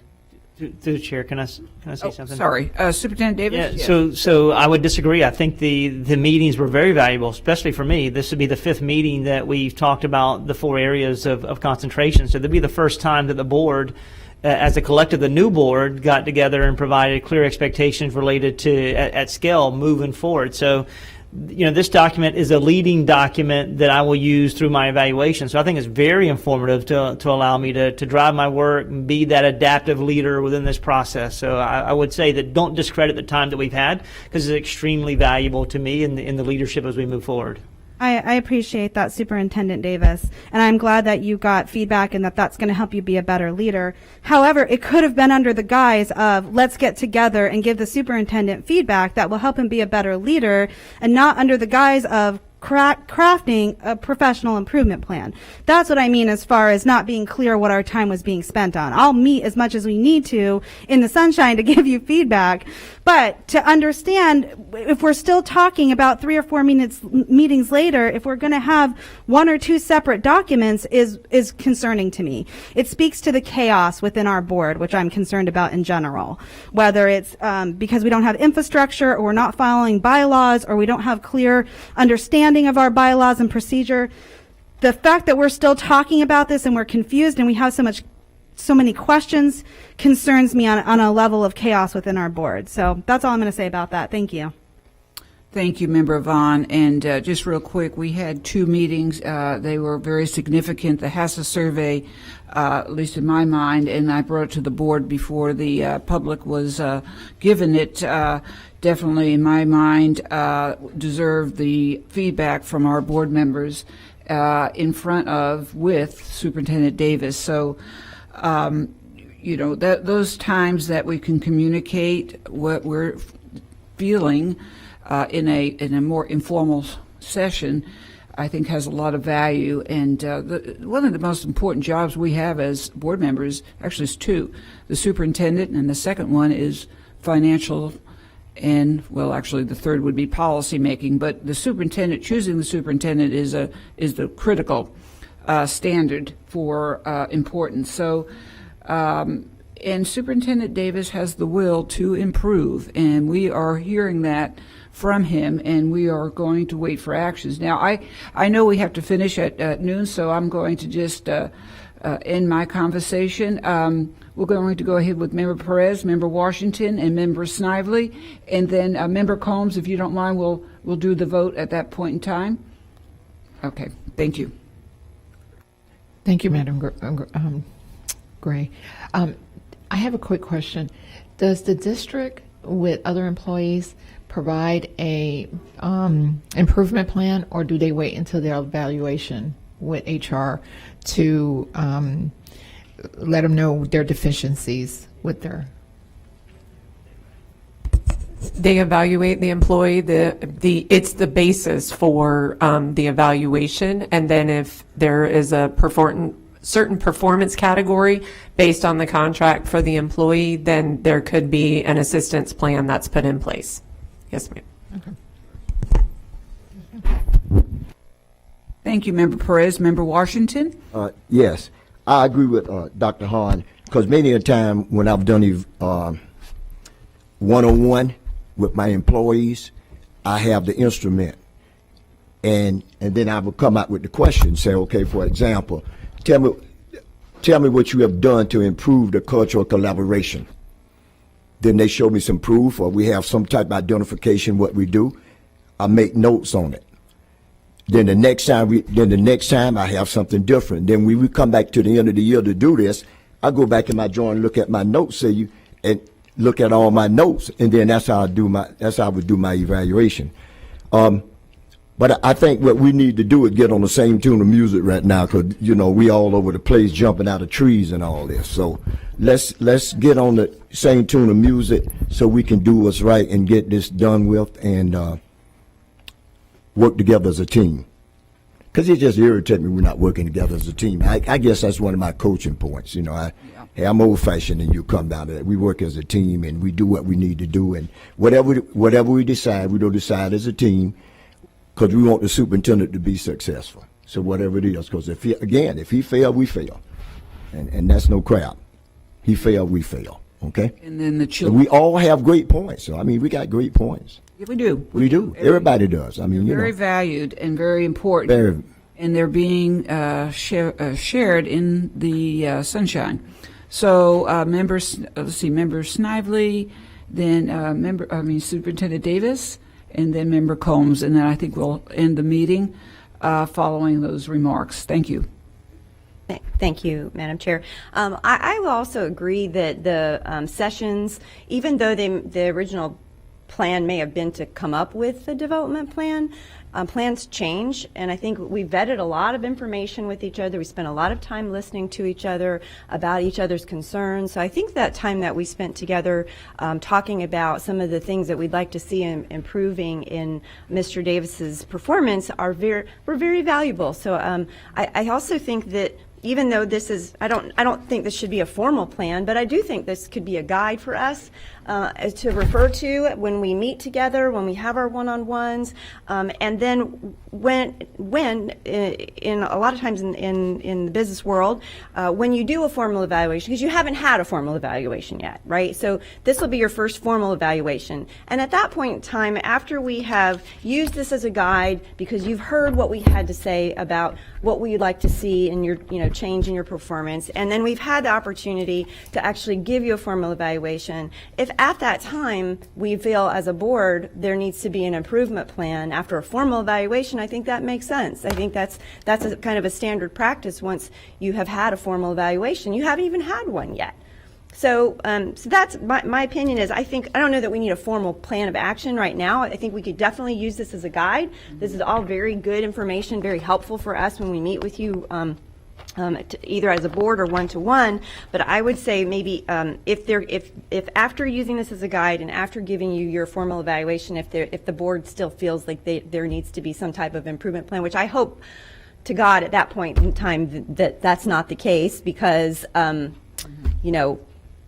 right, because at that point in time, hopefully you've made the changes that are necessary, the corrections that are necessary to improve your performance and the expectations, meeting and exceeding the expectations of board members. But at that point in time, I could see if one was needed, that would be an appropriate time for an improvement plan. So I'm still in favor of using this as a guide, not formally, but using this as a guide, but then formally using this as an evaluation. And thank you. Okay, so and I'm just going to say from her heart, Member Combs wants the specific elements of these 40-some suggestions in a measurable sense in November. I would also suggest, Member Combs, as a possibility that we could have a post-HACA survey and then on a one-on-one share those results with Superintendent Davis. But nonetheless, I'm going to go ahead and yield the floor. Member Combs, you are recognized, and then I think we're going to go ahead and make the motion. And this is the last I'm going Vote on to say it. about this.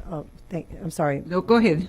At the end of the day, it's all about accountability and transparency. And Member Snively, when you said the plans have changed is because we wanted a professional development improvement plan, and then it went to HR and it developed into something completely different than we discussed. So I feel that, the superintendent and his cabinet have allowed that to change into something that it wasn't, because if you listen back to every single meeting that we had, we talked about a professional improvement plan that was separate on its own. But what's happened is it's developed into something different without the will of myself. And even when I received the input from Dr. Whalen, immediately I called the superintendent right after I received that, and I said, that was not what we discussed. We can go back and listen to the last two transcripts. That's not what we discussed. But what's happened is all of a sudden, the voices from the principals and the assistant principals and the administrators are not being heard, because we are going to connect that. And I'm just saying, from my perception, that's how I feel. So I just want it to be noted that that was not the will in the beginning. If you go back and look at every meeting that we discussed, it was always a professional development plan separate from the evaluation in September. But now all of a sudden we're going to encapsulate them into one thing, which is not what we wanted. But of course, this is what the superintendent would like, this is what the cabinet would like, and this is obviously what's going to occur. But I just want you to know that's not the will of the HACA survey, and I'm very disappointed. Superintendent Davis, did you want to speak on the representation of the principals, or are you fine? Are you representing the principals from the test of the HACA survey? Yes, ma'am. As I said earlier through the chair, we'll continue to make certain they're a focal point of our work, and having that connection, continue to leverage the council, using all the comments to drive and transform. And I love the fact of using that information. I will have already used that information as a guide to drive it. So I look forward to, it's been 15 months coming to a final evaluation that we agree upon and being evaluated through that process. Thank you, Superintendent Davis. Thank you, board members. Mr. Porter, we're going to now vote when their lights are on. Yes. And would you like to restate the? So everyone understands what Okay. you're voting on. So Member Combs made a motion that a professional improvement plan be put in place. That would be separate from the evaluation tool, so there'd be 2 documents. If you're in favor of 2 documents, you should vote yes. If you're in favor of only the evaluation tool, you should vote no. So that's sort of where we are. And if there are any questions, I'm happy to answer that before you all vote. You're good? Okay. Vote when your lights are on.